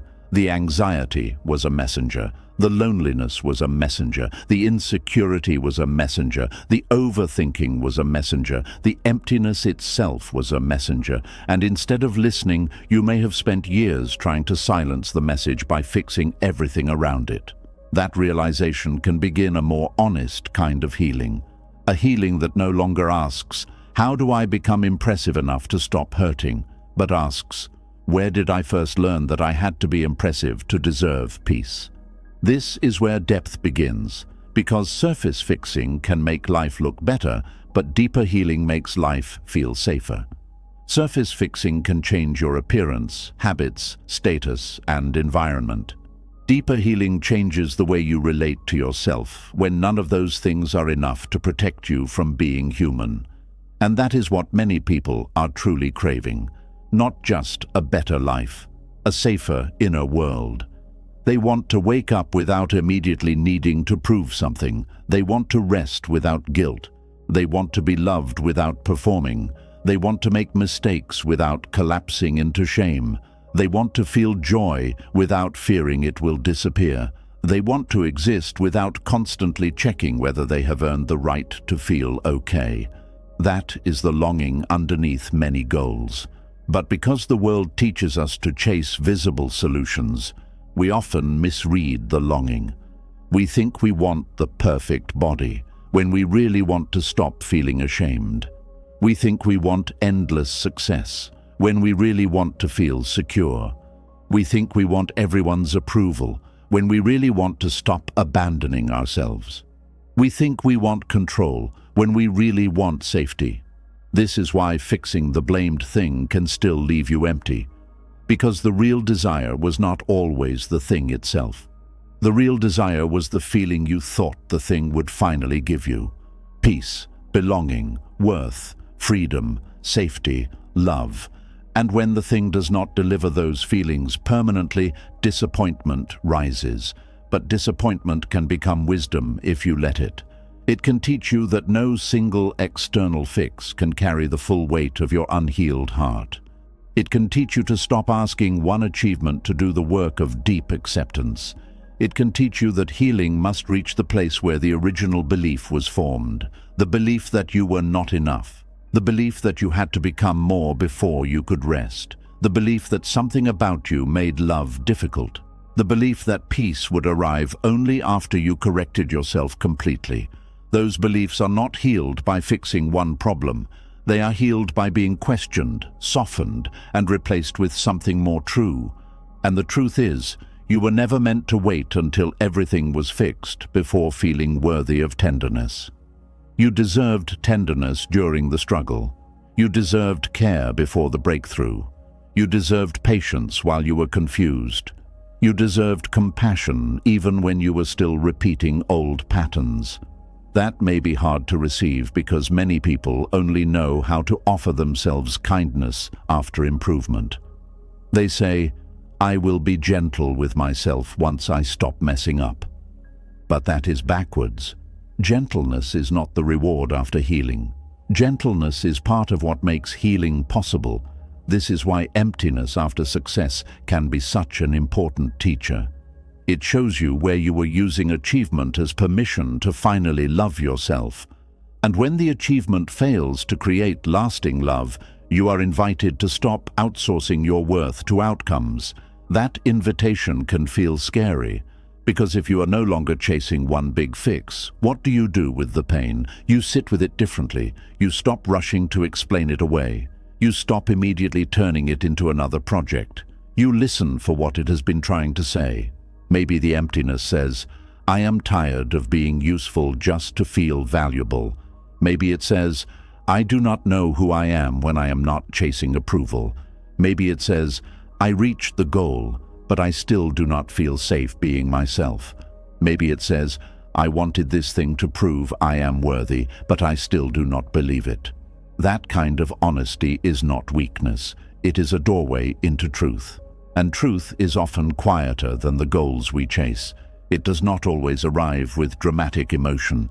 Sometimes it arrives as a tired sigh, a quiet sadness, a strange pause after the celebration, a moment where you finally admit, this did not heal what I thought it would. That admission may hurt, but it also frees you from chasing the same pattern again, because now you can begin looking beneath the surface. You can begin asking what your life has been trying to compensate for. You can notice the difference between wanting something because it brings joy and wanting something because you believe it will finally make you acceptable. You can begin separating healthy desire from wounded desperation. That separation matters. Healthy desire feels expansive. It allows room for peace now and growth later. Wounded desperation feels tight. It says, I cannot be okay until this changes. Healthy desire says, this may enrich my life. Wounded desperation says, this must save my life emotionally. When you understand the difference, your goals become lighter. You can still improve your life, but you stop asking every improvement to become your savior. You can still heal, but you stop treating healing like a final escape from being human. You can still want change, but you stop hating yourself while waiting for change to happen. That is where real freedom begins. Because the emptiness after fixing the thing you blamed is not there to punish you. It is there to redirect you inward. It is there to show you that the deepest pain was never only about the thing you changed. It is there to guide you toward the part of yourself you kept overlooking while chasing solutions. The part that needed comfort, the part that needed safety, the part that needed permission to stop proving, the part that needed love without a condition attached. And when you finally turn toward that part, something soft begins to happen. You stop seeing emptiness as failure. You begin seeing it as space. Space where old illusions have fallen away. Space where you no longer have to pretend the next fix will save you completely. Space where a more honest relationship with yourself can begin. That space may feel quiet at first, maybe even uncomfortable, but peace often begins quietly. It begins when the chase slows down. It begins when the mind stops blaming one thing for all its pain. It begins when you realize that the life you improved still needs a self who feels safe enough to live in it. Because what good is a better life if you still treat yourself like someone unworthy of enjoying it? What good is success if you still cannot rest? What good is admiration if you still feel unseen? What good is change if it only creates another standard to maintain? Deep healing asks you to stop using future improvements as hiding places from present pain. It asks you to meet yourself now, not after the next breakthrough. It asks you to stop turning every ache into a target and start listening to the story underneath it. And when you do that, the emptiness slowly changes. It becomes less like a hole and more like an opening into honesty, an opening into tenderness, an opening into a life where you no longer need to blame one flaw, one failure, one missing achievement, or one unfinished part of yourself for the pain you were never taught how to hold. Because maybe the peace you wanted was never waiting on the other side of fixing that one thing. Maybe it was waiting in the moment you finally stopped asking that one thing to prove you were worthy of love. And once you begin to understand that fixing every external problem cannot heal a deeper wound of worthiness, another fear quietly rises into view. A fear many people carry so deeply that they hardly notice how much it controls their life. The fear of being seen exactly as they are, without achievements, without constant improvement, without evidence that they are becoming better. Because somewhere inside, they believe progress is the only thing protecting them from rejection. There is a painful vulnerability in standing still long enough for people to see you without your usual signs of growth. No new achievement to mention, no impressive update, no emotional breakthrough, no polished version of yourself to present. Just you, unfinished, uncertain, still learning, still carrying flaws that have not disappeared yet. For many people, that feels terrifying. Not because they are shallow or fake, but because progress became their emotional armor. It became the thing that helped them feel valuable, acceptable, safe, and worthy of attention. As long as they were improving, healing, achieving, evolving, or overcoming something, they could avoid the deeper fear underneath it all. What if I am not enough without all of this? That question sits quietly beneath many people's lives. It follows them into conversations, into relationships, into social media, into work, into healing, into friendships, into the way they speak about themselves. They feel pressure to always be moving forward, always becoming wiser, stronger, healthier, calmer, more successful, more emotionally evolved. Because if progress stops, they fear exposure. Exposure of the insecure self, the confused self, the exhausted self, the version of them that still struggles, the version that is not inspiring, impressive, or fully healed yet. This creates a strange emotional performance where people begin organizing their identity around visible improvement. They become attached not only to growth itself, but to appearing like someone who is always growing. And while growth can be beautiful, constantly needing to appear improved becomes emotionally exhausting, because human beings are not machines designed for endless upward motion. Some seasons are slow, some seasons are messy, some seasons are uncertain, some seasons involve grief, confusion, setbacks, stillness, or emotional exhaustion. But many people secretly feel ashamed during those seasons because they no longer know how to exist without a mask of progress. This mask can look different for everyone. For some people, it is productivity. They stay busy constantly, so nobody notices how emotionally lost they feel inside. As long as they are accomplishing things, they feel protected from deeper vulnerability. For others, the mask is healing itself. They always speak about personal growth, breakthroughs, self-awareness, emotional intelligence, and transformation. But privately, they feel terrified of being seen in moments where they are still struggling deeply. Others use confidence as the mask. They appear strong, independent, calm, and unbothered, while secretly carrying enormous fear of being emotionally exposed. And some people use helpfulness. They become the one everyone relies on because usefulness helps them avoid the fear that they may not be lovable simply for existing. But beneath every version of the mask is often the same quiet terror. If people see the unfinished parts of me, they may stop valuing me. That fear creates enormous pressure inside the nervous system, because now every interaction becomes partly performative.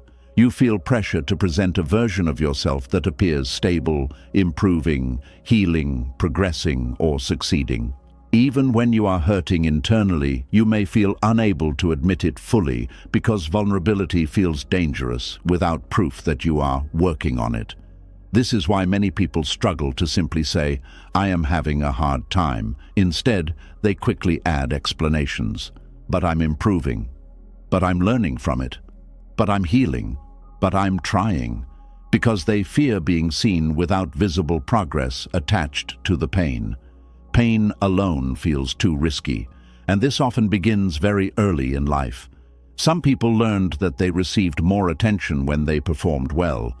Others learned they were praised when they appeared mature, strong, successful, resilient, or emotionally composed.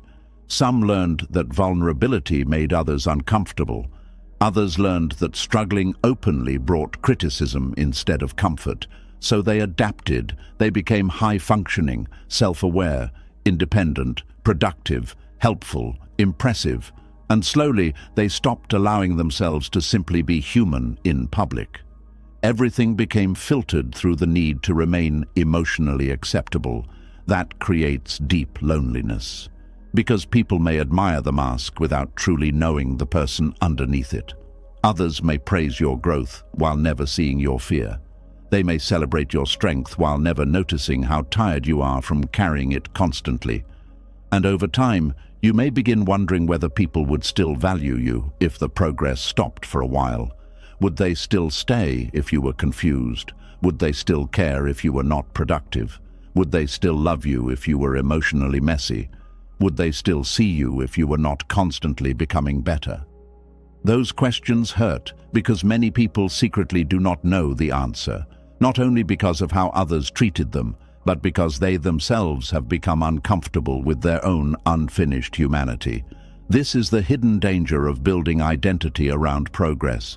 You begin believing your evolving self is lovable, but your present self is not. So you keep reaching forward emotionally, trying to stay one step ahead of exposure. But healing cannot happen while constantly running from your current self. Eventually, the nervous system becomes exhausted from carrying the mask. Maintaining it requires constant emotional management. You monitor how you appear. You carefully choose what struggles to reveal. You edit your emotions into digestible forms. You turn pain into wisdom quickly because raw pain feels too unsafe to show. And this creates emotional disconnection from yourself because some feelings do not need immediate transformation. Some feelings simply need room to exist honestly. Grief does not always arrive with a lesson immediately. Confusion does not always become clarity overnight. Some seasons are unresolved for a while. But many people feel guilty for unresolved emotions because they believe healing should always look like visible progress. So instead of sitting honestly with themselves, they rush to improve their pain into something presentable. That rush creates emotional loneliness. The nervous system never fully experiences acceptance because even vulnerability becomes partly managed. The person may share their struggles, but only the polished version. Only the version already packaged with growth, insight, or progress attached. Rarely the raw version. Rarely the uncertain version. Rarely the deeply unfinished version. And yet, those hidden parts often carry the deepest need for compassion. There is something profoundly healing about being seen without your usual armor and discovering you are still worthy of care. But many people avoid this experience because they are terrified the opposite will happen. They fear people will lose respect, interest, attraction, admiration, or love once the polished image cracks. So they continue performing progress. Even exhaustion becomes hidden.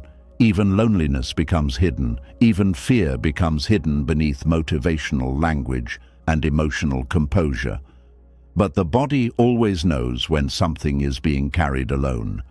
This is why some people feel emotionally tired even around people who love them. They are not resting fully in connection because they are still partially managing perception. A part of them remains emotionally guarded. A part of them is still asking, "Am I acceptable like this?" That question keeps the nervous system alert. True rest requires safety. And safety becomes difficult when you believe your value depends on remaining emotionally impressive. Many people secretly fear stagnation, not only because they want growth, but because stagnation feels like exposure. If they stop progressing, they worry others will finally notice the flaws they were trying to outrun through achievement and healing. This fear becomes especially strong in cultures obsessed with optimization. Everywhere, people are told to become better versions of themselves constantly, heal faster, achieve more, stay disciplined, stay productive, stay emotionally evolved, keep growing. And while growth itself is not harmful, turning growth into identity can quietly create shame around simply being human. Because human beings are cyclical, not mechanical. Some seasons expand you, others slow you down. Some seasons are full of clarity, others are full of uncertainty. Some seasons feel strong, others feel fragile. This is normal. But people wearing a mask of progress often feel unable to tolerate their own slower seasons. They panic when they are not improving visibly. They feel guilty when they are emotionally stuck. They compare themselves constantly to who they think they should be by now. And underneath all of it is often the same fear. If I stop progressing, people may finally see the parts of me I have been hiding. That fear can become so powerful that even healing becomes performative. The person begins measuring their emotional worth by how evolved they appear. They pressure themselves to heal beautifully, to suffer gracefully, to process perfectly, to emerge wiser quickly. But healing is not always graceful. Sometimes it is messy. Sometimes it is repetitive. Sometimes it is quiet. Sometimes it looks like surviving one difficult day without abandoning yourself. The nervous system does not heal according to performance timelines. It heals through safety, honesty, and consistency. And honesty requires removing the mask eventually, not all at once, gently, slowly. You begin admitting when you are tired instead of pretending you are growing through everything effortlessly. You begin allowing yourself to be uncertain without apologizing for it immediately. You begin realizing that your worth does not disappear during slower seasons. That realization changes something deep inside the body, because the body is exhausted from constant self-presentation. It is exhausted from trying to appear emotionally acceptable at all times. It is exhausted from needing every struggle to become proof of growth instantly. There is tremendous relief in finally allowing yourself to exist without performing improvement constantly. To simply say, I do not know. I am struggling. I am tired. I am still figuring this out. Without immediately trying to transform those statements into something inspirational, that honesty creates real connection. Not performance-based connection, human connection. The kind where you no longer need to earn care through emotional perfection. Many people have spent years believing they must become emotionally impressive to deserve love. So they hide their neediness, hide their confusion, hide their fear, hide their grief. Hide the parts that still feel small, but hiding creates isolation. Because the hidden self never fully experiences acceptance, only the mask does. And eventually, the soul becomes lonely from being unseen. This is why some people secretly crave spaces where they no longer have to perform strength constantly. Spaces where they can exhale emotionally. Spaces where they do not have to prove they are healing beautifully. Spaces where they are allowed to simply be human without explanation. That longing is not weakness, it is the nervous system searching for safety. Because safety is not only physical, safety is being able to exist imperfectly without fearing abandonment. Safety is being emotionally visible without feeling shame. Safety is knowing you do not have to transform your pain into productivity before deserving compassion. And many people have never fully experienced that kind of emotional safety, so they continue wearing the mask. The smiling mask, the productive mask, the healed mask, the independent mask, the wise mask, the successful mask, the emotionally composed mask. But masks become heavy after a while, especially when the person underneath is quietly exhausted. This exhaustion often shows up in subtle ways. The person may lose motivation suddenly, feel emotionally numb, avoid vulnerability, withdraw socially, feel anxious without understanding why, become deeply tired around people, not because they are broken, because maintaining emotional performance consumes enormous energy. The nervous system longs for rest from constant self-management. This is why removing the mask often feels both terrifying and liberating at the same time. Terrifying because vulnerability risks rejection. Liberating because authenticity finally allows the body to stop bracing so intensely. And authenticity does not mean oversharing every wound publicly. It means you stop abandoning your real feelings internally just to maintain an image. That distinction matters. A person can appear composed while still remaining emotionally honest with themselves privately. They can stop forcing every emotion into a progress narrative. They can stop turning every struggle into evidence of personal failure. This creates enormous inner freedom, Because now healing is no longer about appearing transformed all the time. It becomes about remaining connected to yourself honestly through every season. The strong seasons, the uncertain seasons, the joyful seasons, the grieving seasons, the productive seasons, the exhausted seasons, all of them, without deciding your worth based on which season you are currently in. This is where many people finally begin experiencing deeper peace. Not because their life becomes perfect, but because they stop requiring themselves to appear perfect in order to deserve belonging. That changes relationships too. When you stop performing progress constantly, you begin attracting more honest connection. Conversations become less filtered. Vulnerability becomes less terrifying. You stop competing emotionally. You stop needing to impress people with how healed you are. And strangely enough, people often feel closer to you when the mask softens. Because human beings connect through honesty more deeply than performance. Not perfection, not polished transformation. Honesty. There is something deeply comforting about someone who no longer needs to pretend they have everything figured out. Someone who can say, "I am still learning," without shame. Someone who can admit fear without collapsing. Someone who can be imperfect without disappearing emotionally. That kind of authenticity creates safety for others too. Because when one person stops performing emotional perfection, it quietly gives others permission to stop performing too. This is one of the hidden gifts of healing honestly. You stop spreading pressure. You stop making humanity feel like failure. You stop contributing to the illusion that everyone else has fully figured themselves out. And perhaps most importantly, you stop carrying the crushing burden of trying to stay emotionally impressive all the time. That burden is heavier than most people realize, because underneath it often lives a child who once learned that being lovable depended on being exceptional somehow. Exceptional emotionally, exceptional academically, exceptional socially, exceptional in maturity, usefulness, calmness, resilience, or success. So now, ordinary humanity feels unsafe. But healing slowly teaches the nervous system a different truth. You do not have to constantly prove your evolution to deserve connection. You do not have to wear progress like armor every moment of your life. You do not have to become endlessly improved before allowing yourself to be seen. You are allowed to exist unfinished, allowed to have unresolved emotions, allowed to move slowly sometimes, allowed to struggle without turning it into a motivational lesson immediately, allowed to be deeply human.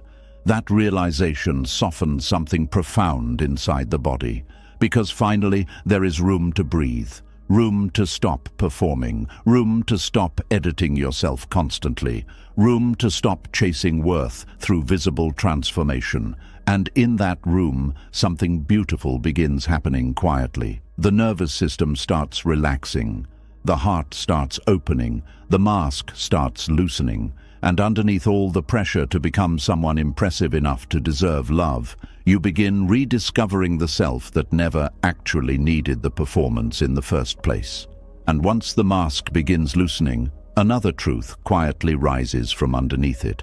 Many of the ways you criticize yourself today were not born from self-hatred originally. They began as survival. They began as ways a younger version of you tried to stay safe, loved, accepted, or emotionally protected in environments that did not always feel steady. And when you finally see that clearly, something inside you begins to soften.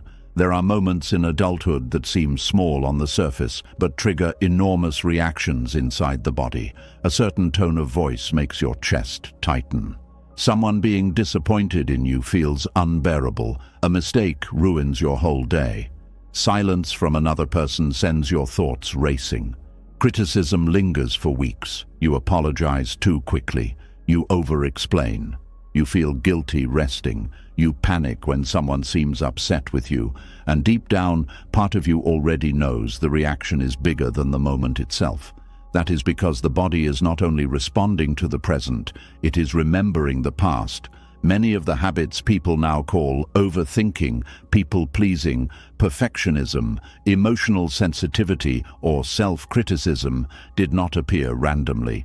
They were built slowly during childhood as ways to survive emotionally. A child who grows up in unpredictability becomes watchful. A child who grows up around criticism becomes self-correcting. A child who grows up around emotional distance becomes hyper-aware of other people's moods. A child who feels unsafe learns to adapt quickly, and adaptation keeps children alive emotionally. The problem is that the nervous system often carries those same survival habits into adulthood long after the original environment is gone. So now, as an adult, you may still be living emotionally as if danger is always nearby. You may criticize yourself before others can.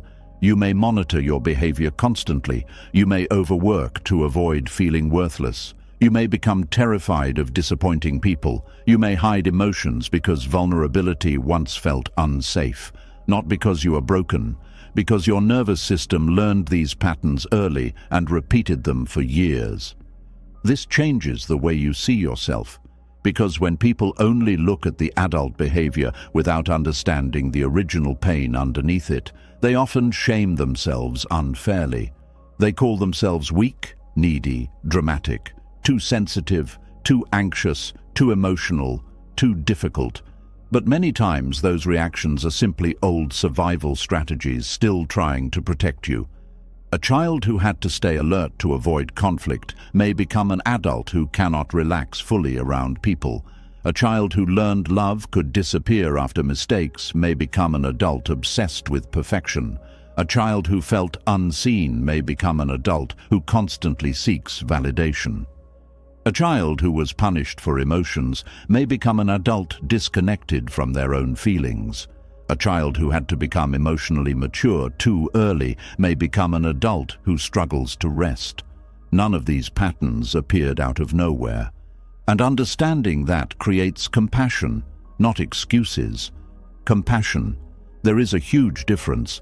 Compassion does not mean harmful behaviors should never change.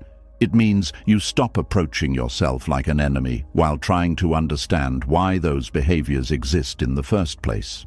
Because people heal differently when they feel understood instead of attacked. Many adults still carry an inner environment shaped by childhood emotional conditions. If love felt unstable, they still expect instability. If criticism felt constant, they still criticize themselves automatically. If emotional safety was rare, they still struggle to trust calmness fully. This is why certain reactions feel almost automatic. The nervous system does not pause and think logically first. It reacts according to old emotional conditioning. A person who grew up around anger may panic during small disagreements. A person who grew up feeling invisible may overperform to gain attention. A person who grew up being blamed may carry chronic guilt. A person who grew up around emotional unpredictability may struggle to trust peaceful relationships. The adult mind may know the present moment is different, but the body still carries the old emotional map. That map shapes everything quietly. It shapes how you speak to yourself after mistakes. It shapes how safe you feel receiving love. It shapes how much rest you allow yourself. It shapes how you respond to criticism. It shapes how much pressure you place on yourself daily, and many people spend years blaming themselves for reactions that originally developed to help them survive emotionally. This is why self-criticism often feels so deeply automatic. It was not originally about self-hatred, it was about self-protection. Somewhere along the way, your nervous system learned that criticizing yourself first could help you avoid pain later. If you corrected yourself quickly enough, maybe others would not reject you. If you became perfect enough, maybe conflict would decrease. If you stayed useful enough, maybe people would keep loving you. If you monitored yourself constantly, maybe you could stay emotionally safe. Those patterns made sense to the younger version of you, but survival habits that protect a child can quietly imprison an adult. because now the danger may be gone, yet the body continues acting as if emotional survival still depends on constant self-monitoring. This creates enormous exhaustion internally. Imagine carrying invisible emotional armor every single day without realizing it. Armor against rejection, against disappointment, against criticism, against abandonment, against emotional unpredictability. After years of wearing that armor, the body forgets what softness feels like. This is why some people struggle deeply with self-compassion. Gentleness feels unfamiliar. The nervous system trusts control more than kindness, because control once felt safer. Harshness feels normal because criticism became the language of survival early on. So even when life becomes calmer, the inner voice remains harsh, not because the person enjoys suffering, because their nervous system still believes harshness prevents danger. This is why healing childhood survival habits takes patience. You are not only changing thoughts, you are teaching the body that it no longer has to survive the same way. That takes time. The body learns through repetition, safety, and experience, not through shame. Many people unknowingly continue parenting themselves the same way they were emotionally treated growing up. If they were criticized often, they criticize themselves automatically. If they were emotionally dismissed, they dismiss their own feelings now. If they were expected to be perfect, they continue demanding perfection internally. And because these patterns feel familiar, they can feel strangely correct, even when they hurt deeply. This is one of the hardest parts of healing, realizing that the voice in your head may not actually be your true voice. It may be an internalized survival system shaped by years of emotional conditioning. That realization can feel emotional because suddenly you begin seeing yourself differently. You stop asking, "What is wrong with me?" and begin asking, "What happened to me that taught me to survive this way?" That question opens the door to deeper understanding, because there is usually a reason underneath the reaction. The person who over-explains may have once been misunderstood constantly. The person who fears disappointing others may have once experienced love as emotionally unstable. The person who apologizes excessively may have once been blamed unfairly. The person who struggles to rest may have once learned that worth depended on usefulness. The person who hides emotions may have once learned vulnerability was unsafe. These patterns were intelligent adaptations once, but now they may be creating suffering instead of protection. This is where healing becomes complicated emotionally, because part of you may want to let go of these habits, while another part fears letting go will create danger. The nervous system often clings to old patterns, not because they feel good, but because they feel familiar. Familiarity can feel safer than freedom, even painful familiarity. That is why many people stay trapped in cycles of overthinking, self-criticism, perfectionism, or emotional suppression long after those patterns stop helping them. The body keeps repeating what it once learned was necessary, and when people try to change these habits through force alone, they often become frustrated. They say things like, "Why am I still like this? Why can't I just relax? Why do I overreact so much? Why can't I stop criticizing myself?" But healing survival habits is not about shaming yourself into behaving differently. It is about helping the nervous system feel safe enough to stop protecting you in outdated ways. That requires gentleness, not weakness, gentleness. There is a huge emotional difference between saying, "Why am I like this?" and saying, "Something inside me learned to survive this way for a reason." One creates shame, the other creates understanding. And understanding is what allows healing to begin.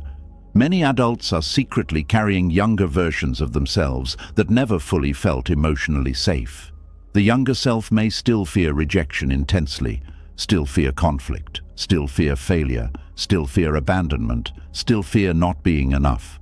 And because those fears were never fully soothed, they continue shaping adult behavior quietly from underneath. This is why certain emotional reactions can feel so young internally. A small criticism may suddenly make you feel tiny, Being ignored may create panic disproportionate to the situation. A disappointed look may trigger deep shame instantly. The adult part of you knows the reaction is intense, but the younger wounded part is reacting from old emotional memory. This does not mean you are childish. It means pain stored early in life still needs compassion. And many people never received that compassion when they first needed it. Instead, they learned to harden, to perform, to adapt, to survive. Some became emotionally invisible to avoid conflict. Others became exceptional to secure approval. Others became caretakers to maintain connection. Others became perfectionists to avoid criticism. But underneath all those survival identities was often a child simply trying to feel emotionally safe. That child still exists inside many adults today, not literally frozen in time, but emotionally influencing reactions beneath awareness. This is why healing often involves grieving childhood experiences more deeply than people expect. Not always dramatic trauma. Sometimes grief comes from emotional absence. Lack of safety, lack of reassurance, lack of consistent tenderness, lack of permission to simply be human. Many people grew up physically cared for but emotionally unsupported. Their emotions were minimized, their fears dismissed, their needs treated like burdens, their vulnerability ignored, their worth tied to performance. And because there was no obvious catastrophe, they often invalidate their own pain later. They say, "It wasn't that bad. Others had it worse. My parents tried their best." And all of those things may be true, but pain does not disappear because someone else suffered differently. The nervous system responds to emotional reality, not comparison. A child who consistently felt unsafe emotionally adapts accordingly, and those adaptations eventually become personality patterns in adulthood. This is why healing requires honesty without blame. You do not need to demonize your past to acknowledge how it shaped you. You do not need to hate the people who hurt you in order to recognize the impact. You simply need enough honesty to stop treating your current reactions like random flaws disconnected from your history. Because when you understand where the patterns came from, something inside you often softens. The self-criticism becomes less vicious. The shame loosens slightly. The reactions start making emotional sense. And perhaps for the first time, you stop viewing yourself as defective and begin seeing yourself as someone who adapted intelligently to difficult emotional conditions. That perspective changes healing completely. Because now healing is not about destroying old parts of yourself. It is about updating old survival systems that no longer serve you. The perfectionism no longer needs to protect you constantly. The hypervigilance no longer needs to scan every room. The people-pleasing no longer needs to secure every relationship. The emotional suppression no longer needs to hide vulnerability at all costs. Those parts can begin relaxing slowly, not through force, through safety. This is why safe relationships become so healing.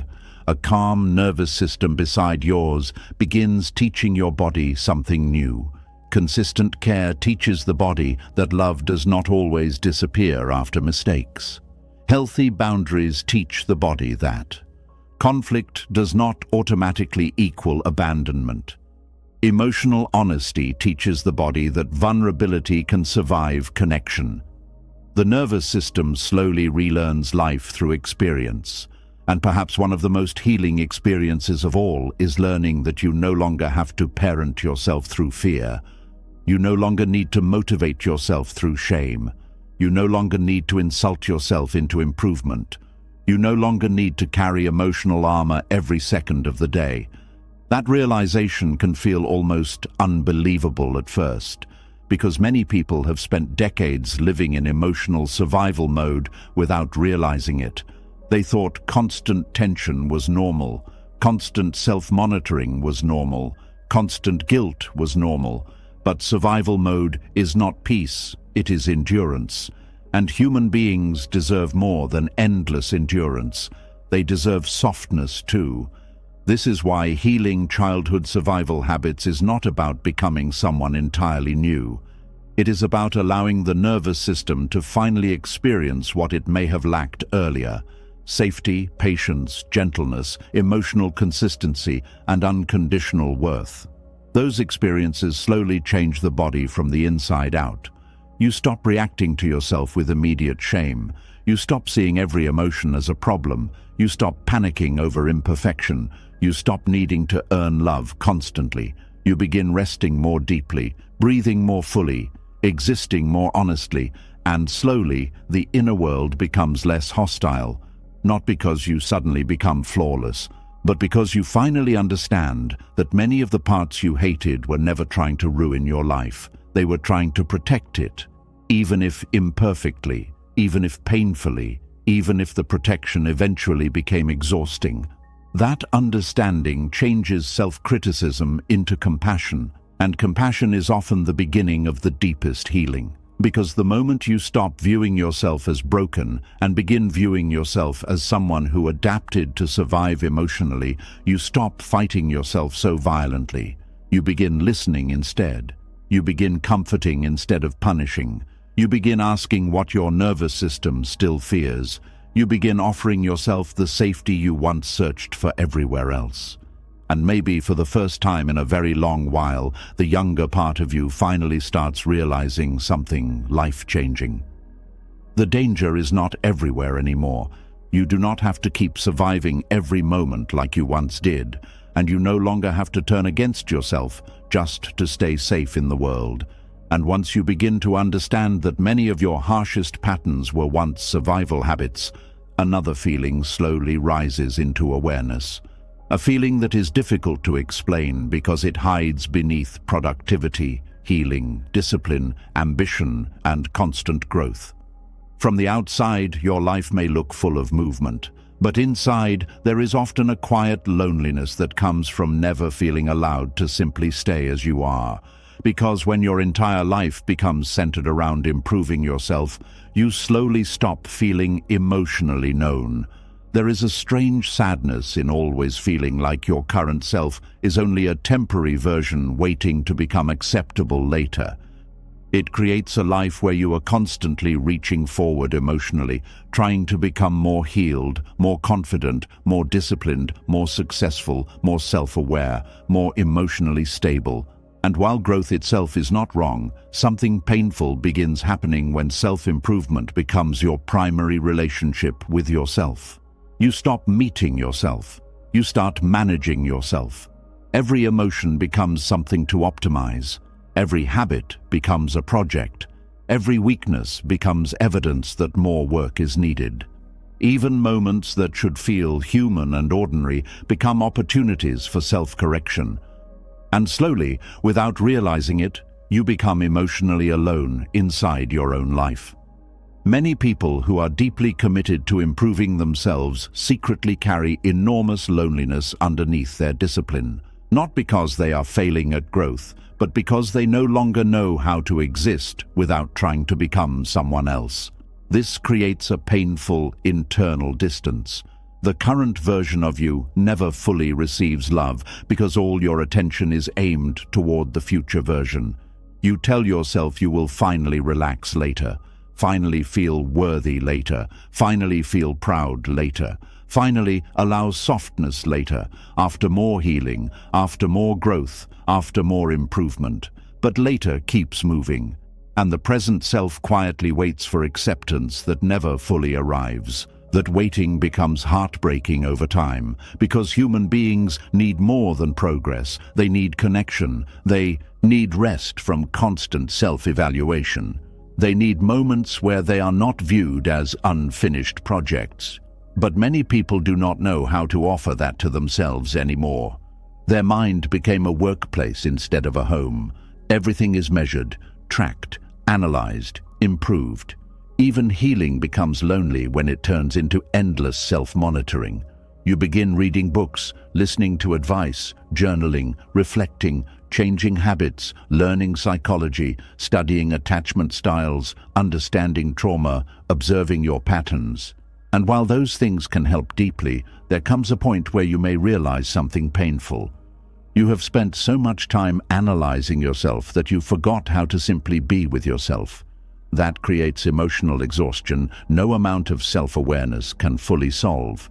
Because self-awareness without self-compassion eventually becomes another form of self-surveillance. You begin watching yourself constantly. Was that reaction healthy? Was that attachment anxiety? Was that emotional maturity? Was that healing or avoidance? Was that insecurity? Was that trauma talking?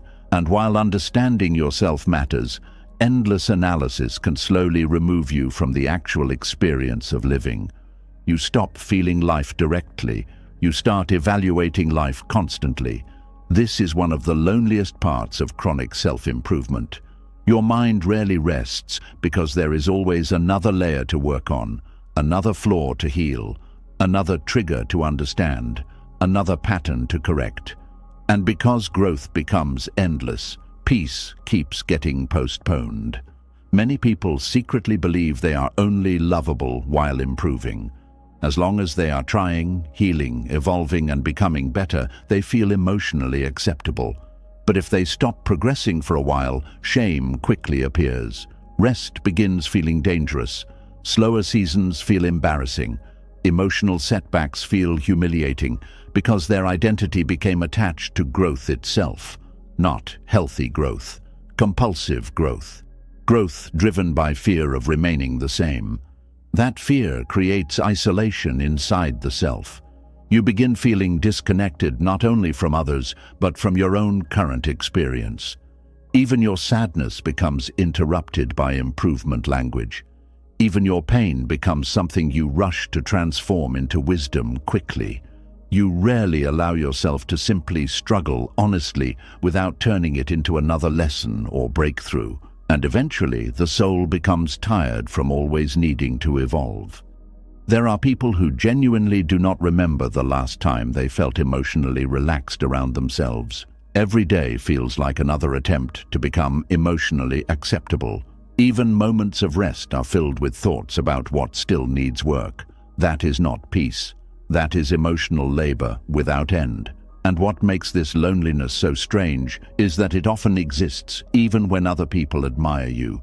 Others may see your discipline, your growth, your intelligence, your self-awareness, your maturity, but inside you may still feel profoundly unseen because nobody is really meeting the current version of you. Not even you. Everyone is focused on the version you are becoming, including yourself. That creates grief, because the present self quietly disappears underneath all the improvement. The anxious self, the tired self, the confused self, the grieving self, the ordinary self, the deeply human self. All of those parts may quietly feel abandoned while you chase the future version you believe will finally deserve peace. This is why many people feel emotionally disconnected after years of intense self-work. They know how to analyze themselves perfectly, but they do not know how to comfort themselves gently. They understand their wounds intellectually, but they still struggle to feel emotionally safe. They have learned endless strategies for becoming better, but they have forgotten how to simply sit beside themselves without trying to change something immediately. That kind of loneliness is difficult to explain to others, because from the outside, it may look like you are doing everything right. You are growing, healing, learning, improving. But internally, there is still distance between you and yourself. The current version of you still feels emotionally unchosen. This often begins in childhood without people realizing it. Many children learn that love, praise, or safety come through achievement, maturity, usefulness, emotional control, or constant self-improvement. So they grow into adults who unconsciously believe they must continuously evolve in order to deserve connection. The nervous system becomes addicted to self-improvement because improvement feels safer than simply existing. As long as you are progressing, you can avoid the terrifying fear that maybe who you are right now is not enough. That fear sits underneath many people's obsession with growth. Not because growth is wrong, because self-rejection is exhausting, and many people are using growth to escape self-rejection instead of heal it. This is why the loneliness becomes so deep. You are always leaving the current version of yourself behind emotionally. You keep reaching toward another future self while the present self quietly waits for compassion. The body feels that abandonment. It feels the pressure. It feels the endless striving. It feels the constant message saying, "You are not there yet." And eventually, even accomplishments stop feeling satisfying because the nervous system no longer knows how to arrive anywhere emotionally. One breakthrough only creates another goal. One healed pattern reveals another flaw. One success creates another expectation. There is no emotional landing place, only endless becoming that can make life feel strangely hollow even while you are improving externally, because human beings do not only need growth, they need belonging, they need softness, they need spaces where they are not performing transformation constantly, they need moments where they are not measuring themselves. But many people fear stillness because stillness removes the distraction of becoming. Without constant progress, unresolved loneliness rises to the surface. The person suddenly feels the emotional distance they have been outrunning through productivity and healing. This is why some people stay permanently busy with self-work. If they stop, they may finally feel how alone they have been with themselves. That realization can feel devastating at first. You may suddenly notice how rarely you speak to yourself gently. How often your inner voice sounds like a coach, critic, therapist, or evaluator instead of a companion. You may realize you have spent years trying to improve yourself without ever deeply accepting yourself, and acceptance is what creates emotional belonging inside the self. Without acceptance, growth becomes cold, mechanical, transactional. You become someone constantly managing your humanity instead of living it. This affects relationships deeply too. People who are always trying to improve themselves often struggle to feel truly known by others because they keep editing themselves in real time. They present the healing version, the wise version, the improving version, the emotionally aware version, but rarely the unfinished version, rarely the deeply uncertain version. Rarely the exhausted version that simply wants to stop trying so hard for a moment. So even in connection, loneliness remains. Because connection without authenticity never fully reaches the nervous system. The body knows when it is still performing. This is why some people feel lonely even in loving relationships. They are loved for the version they present, but the deeper self still feels hidden. They may fear that if they stop appearing emotionally evolved, attractive, productive, or constantly improving, the connection will weaken. So they continue performing progress quietly. But performance is exhausting, and eventually the soul begins craving something deeper. Not admiration, not optimization, not endless growth. Rest. Emotional rest. The kind of rest that comes when you no longer need to constantly become someone else in order to feel worthy of staying connected to yourself. That rest changes everything internally, because for the first time, you begin allowing yourself to exist without turning every flaw into another assignment. You stop asking every difficult emotion how quickly it can become growth. You stop treating yourself like a never-ending self-improvement project. And strangely enough, this is often where real healing deepens, not when you push harder, when you soften enough to stop abandoning yourself during imperfect seasons. Many people are terrified of this softness because they fear it means stagnation. They believe if they stop pressuring themselves constantly, they will stop growing entirely. But growth built only on pressure eventually becomes emotionally unsustainable. The nervous system cannot thrive under endless correction. A person constantly treated like a problem eventually begins feeling emotionally homeless inside themselves. This is why compassion matters so deeply. Compassion reconnects you to your own humanity. It allows you to stop relating to yourself only through goals, fixes, and flaws. It allows the current version of you to finally exist without immediately being compared to some future ideal. That creates relief many people have not felt in years. You wake up and do not immediately scan for what needs improvement. You feel sadness and do not. Instantly turn it into another healing task. You rest without feeling emotionally behind. You have a difficult day without concluding you are failing at growth. You begin existing more honestly, and honesty creates connection, not only with others, with yourself. This is the opposite of the strange loneliness created by compulsive self-improvement. Instead of constantly leaving yourself behind emotionally, you begin staying with yourself more consistently. That changes the inner atmosphere completely.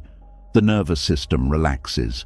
The mind slows down. The pressure softens. You stop living like someone permanently preparing for a better version of life. You begin living now. This does not mean growth disappears. You still evolve. You still learn. You still heal. But the energy underneath the growth changes completely. You are no longer improving yourself because you secretly hate who you are today. You are caring for yourself because you finally believe the current version deserves care too. That emotional shift removes enormous loneliness from the healing journey, because now the present self is included, not abandoned, not constantly corrected, included, the tired self, the fearful self, the hopeful self, the confused self, the healing self, all of it, without needing to earn belonging through endless transformation.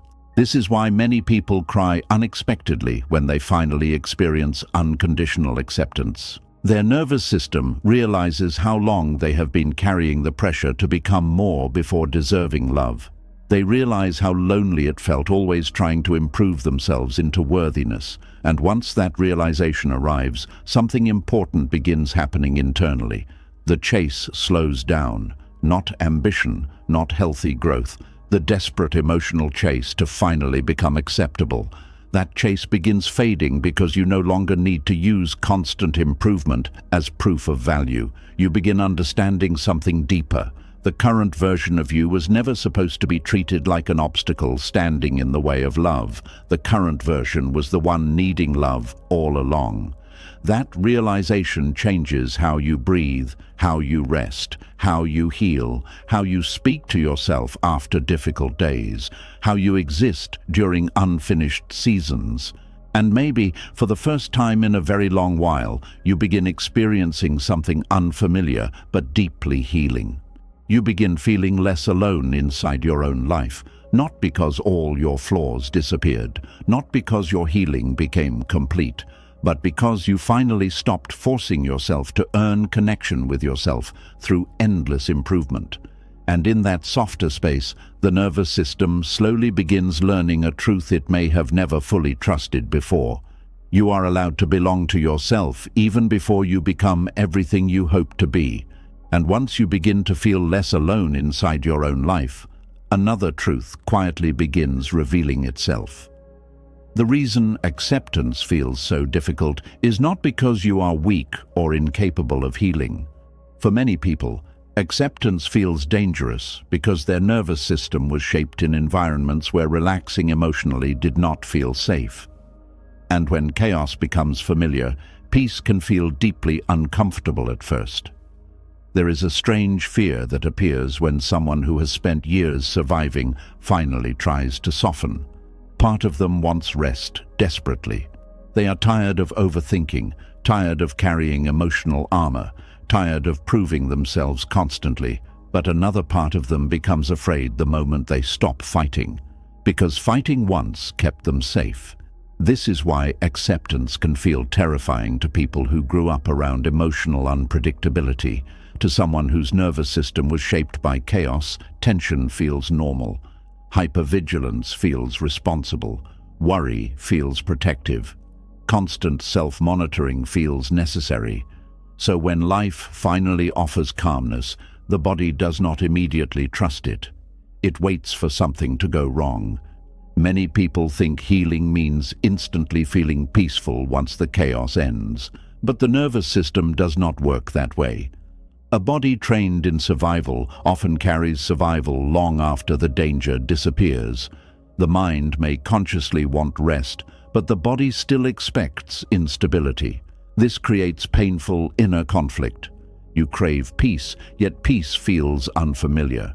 You crave acceptance, yet acceptance feels unsafe. You crave softness, yet softness makes your body tense. Not because you enjoy suffering, because chaos trained your nervous system to associate tension with preparedness.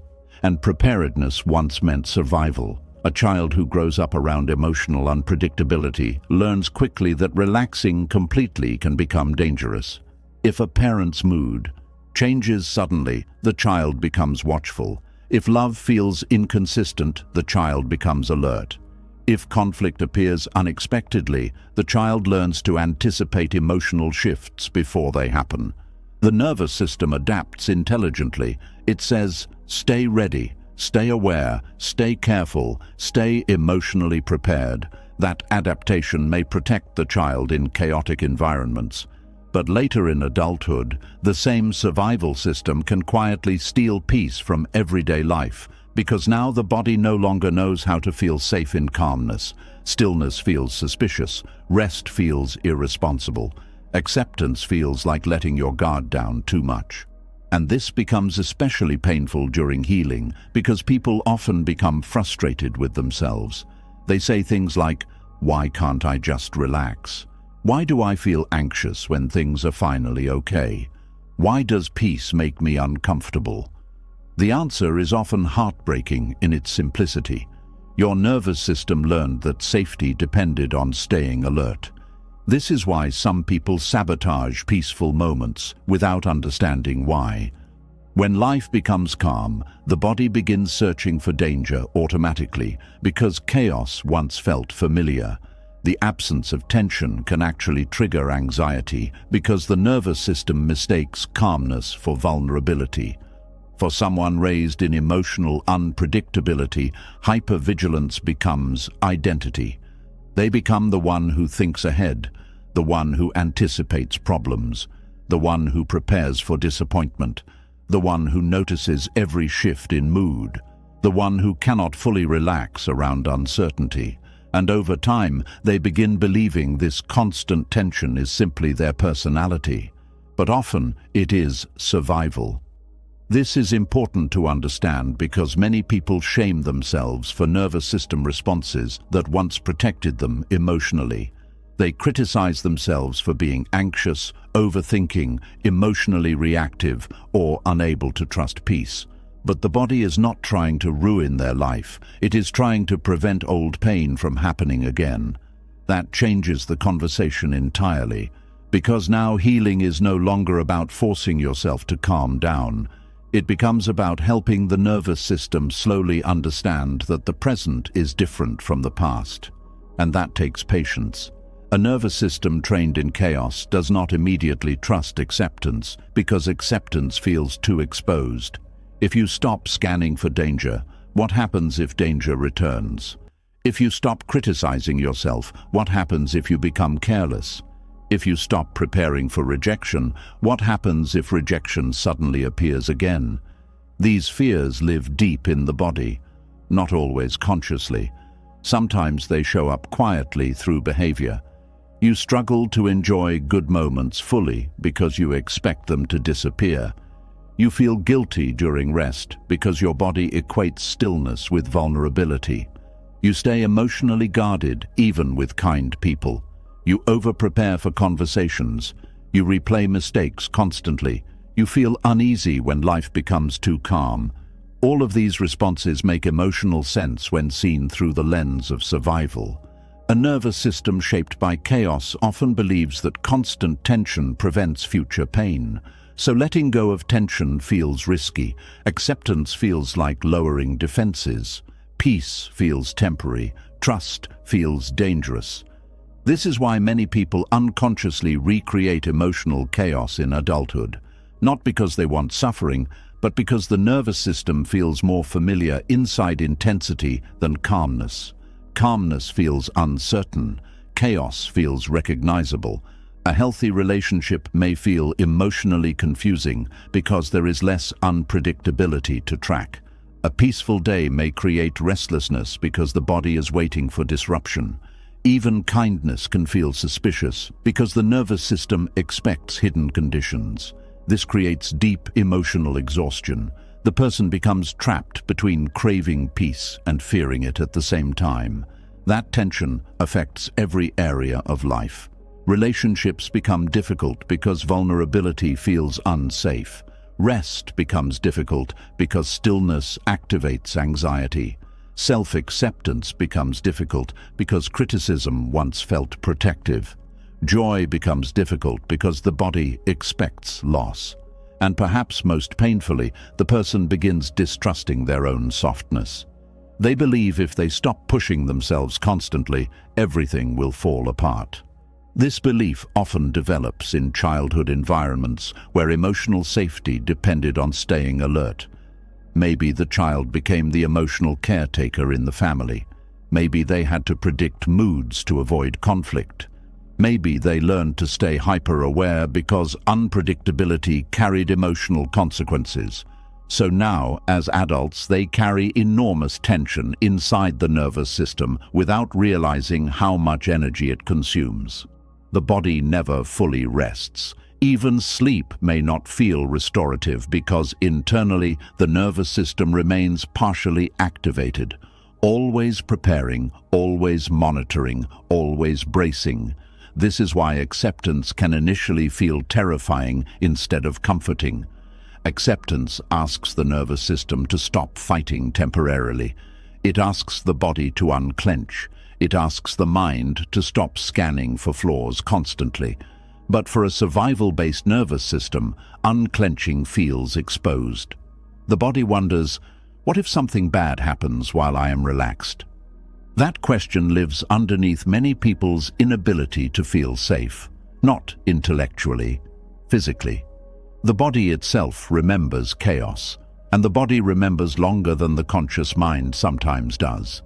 This is why people can understand logically that they are safe while still feeling deeply unsafe emotionally. Their nervous system has not fully updated yet. The old emotional map still exists underneath the current reality. That map shapes reactions automatically. A delayed text creates panic. A slight tone shift creates fear. A mistake creates shame. An uncertain situation creates catastrophic thinking, not because the person is irrational, because their nervous system learned early that small emotional signals could predict larger emotional danger. This is why healing cannot happen through logic alone. You cannot simply convince a survival nervous system to relax overnight. The body must experience safety repeatedly before it begins trusting calmness. That process can feel painfully slow, especially for people who are used to measuring healing through visible progress. They become frustrated when old fears still appear. They criticize themselves for not feeling peaceful yet. But nervous system healing is not linear. The body learns through repetition, consistency, gentleness, safe experiences, and perhaps most importantly, through not being shamed for surviving the way it learned to survive. Many people who grew up in chaos became emotionally strong in ways others admire. They became independent, responsible, hyper-aware, mature, reliable, resilient. But underneath those strengths is often a person who never fully learned how to rest emotionally. Their body became organized around protection instead of peace. So even after leaving chaotic environments, they continue carrying chaos internally through tension, overthinking, perfectionism, self-criticism, emotional suppression, or hypervigilance. This is why some people feel deeply uncomfortable when life finally becomes stable. Stability removes distraction. It removes the constant adrenaline of survival. And suddenly, emotions that were buried underneath years of coping begin rising slowly to the surface. Grief appears, loneliness appears, exhaustion appears, fear appears. The person may become confused because they thought calmness would immediately feel healing. Instead, calmness sometimes creates space for long-suppressed emotions to finally emerge. That can feel overwhelming, but it is often part of healing. The body is finally safe enough to stop surviving constantly. so hidden emotions begin asking to be felt. This is why acceptance becomes such an important part of recovery from chaos. Acceptance teaches the nervous system that not every emotion requires emergency action, not every fear requires immediate fixing, not every uncomfortable feeling signals danger. Acceptance says, you are allowed to breathe here. You do not need to prepare for disaster every second. You do not need to earn safety through tension. But learning this can feel emotionally terrifying at first, because tension once created the illusion of control. The person believes that if they stay vigilant enough, maybe they can prevent future pain. Yet, hypervigilance never truly creates peace. It only creates exhaustion. No nervous system can remain permanently alert without eventually becoming overwhelmed. This is why so many people who grew up in chaos secretly feel tired all the time, not physically lazy, emotionally overactivated. Their body has spent years carrying invisible tension without enough opportunities to fully relax. That tension becomes so normal they stop noticing it. Tight shoulders, clenched jaw, racing thoughts, difficulty resting, difficulty trusting, difficulty slowing down, difficulty believing good things will last, all signs of a nervous system still expecting instability.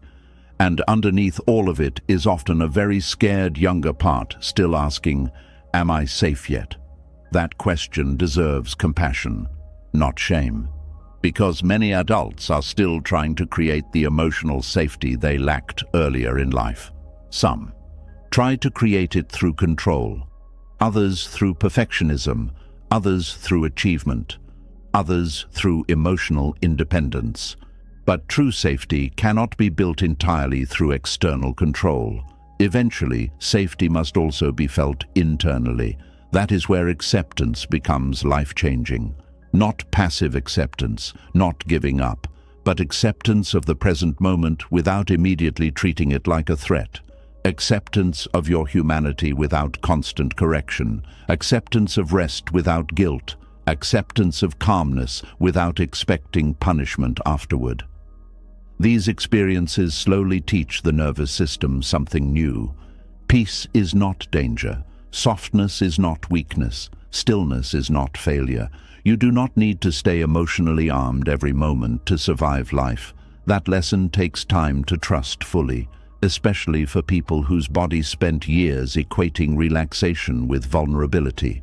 This is why healing often feels uncomfortable before it feels peaceful. The nervous system is learning a completely different way of existing. It is moving from survival towards safety, and safety can initially feel unfamiliar. Some people even miss the emotional intensity of chaos without understanding why. Not because chaos was healthy, but because intensity felt normal. The nervous system became accustomed to emotional highs and lows. Calmness may feel empty at first because the body is still addicted to adrenaline. This can create guilt and confusion. The person may think, why do I feel uncomfortable when things are finally peaceful? Again, the answer is often simple. Your body learned chaos before it learned calmness. That learning does not disappear overnight, but slowly, through repeated experiences of safety, the nervous system begins softening. You stop expecting every good moment to collapse. You stop panicking during stillness. You stop needing constant tension to feel prepared. You begin trusting peaceful experiences more fully. And perhaps most importantly, you stop treating yourself like a problem that must remain under constant surveillance. That shift changes everything internally, because now the body begins experiencing what it may have lacked for years: permission to unclench, permission to rest emotionally, permission to stop bracing constantly, permission to exist without preparing for emotional disaster every moment. That permission can feel deeply emotional, because many people realize how long they have lived in survival mode without fully understanding it. They thought they were simply anxious, simply intense, simply perfectionistic, simply overthinkers. But underneath those labels was often a nervous system shaped by unpredictability. And once you understand that, compassion naturally begins replacing shame. You stop asking, "Why am I like this?" You begin asking, "What did my nervous system survive that made these reactions feel necessary?" That question softens the inner world, because now you are no longer fighting yourself constantly. You are listening, understanding, reassuring, reparenting. And slowly, the body begins learning a new emotional reality. You do not have to stay in survival mode forever. You do not have to remain emotionally guarded every second. You do not have to earn peace through hypervigilance. You do not have to keep carrying chaos inside your body long after the chaos itself has ended. That realization changes the relationship with acceptance completely. Acceptance no longer feels like danger. It begins feeling like relief. Not instant relief, gradual relief. The kind that arrives slowly as the nervous system realizes it no longer has to fight for safety every waking moment. The kind that teaches the body how to breathe deeply again. The kind that reminds the heart it no longer has to prepare constantly for emotional collapse. The kind that allows softness to stop feeling threatening. And maybe that is one of the deepest forms of healing a person can experience. Not becoming perfect, not eliminating fear completely, but finally teaching a nervous system shaped by chaos that peace is not something it has to fear anymore. Maybe deep healing was never about becoming a perfect person. Maybe it was about finally putting down the pressure to constantly repair yourself. Through all these lessons, one truth kept returning again and again. You are not a machine that needs endless fixing. You are a human being carrying pain, survival habits, fears, emotions, and unfinished parts that deserve understanding instead of punishment. For so long, you may have treated every flaw like proof you were failing. You may have believed peace would only come after enough improvement, enough healing, enough achievement, enough emotional control. But real healing begins the moment you stop turning against yourself every time you struggle. It begins when you stop treating your emotions like enemies. It begins when you realize your worth was never supposed to depend on how perfectly you perform, heal, grow, or survive.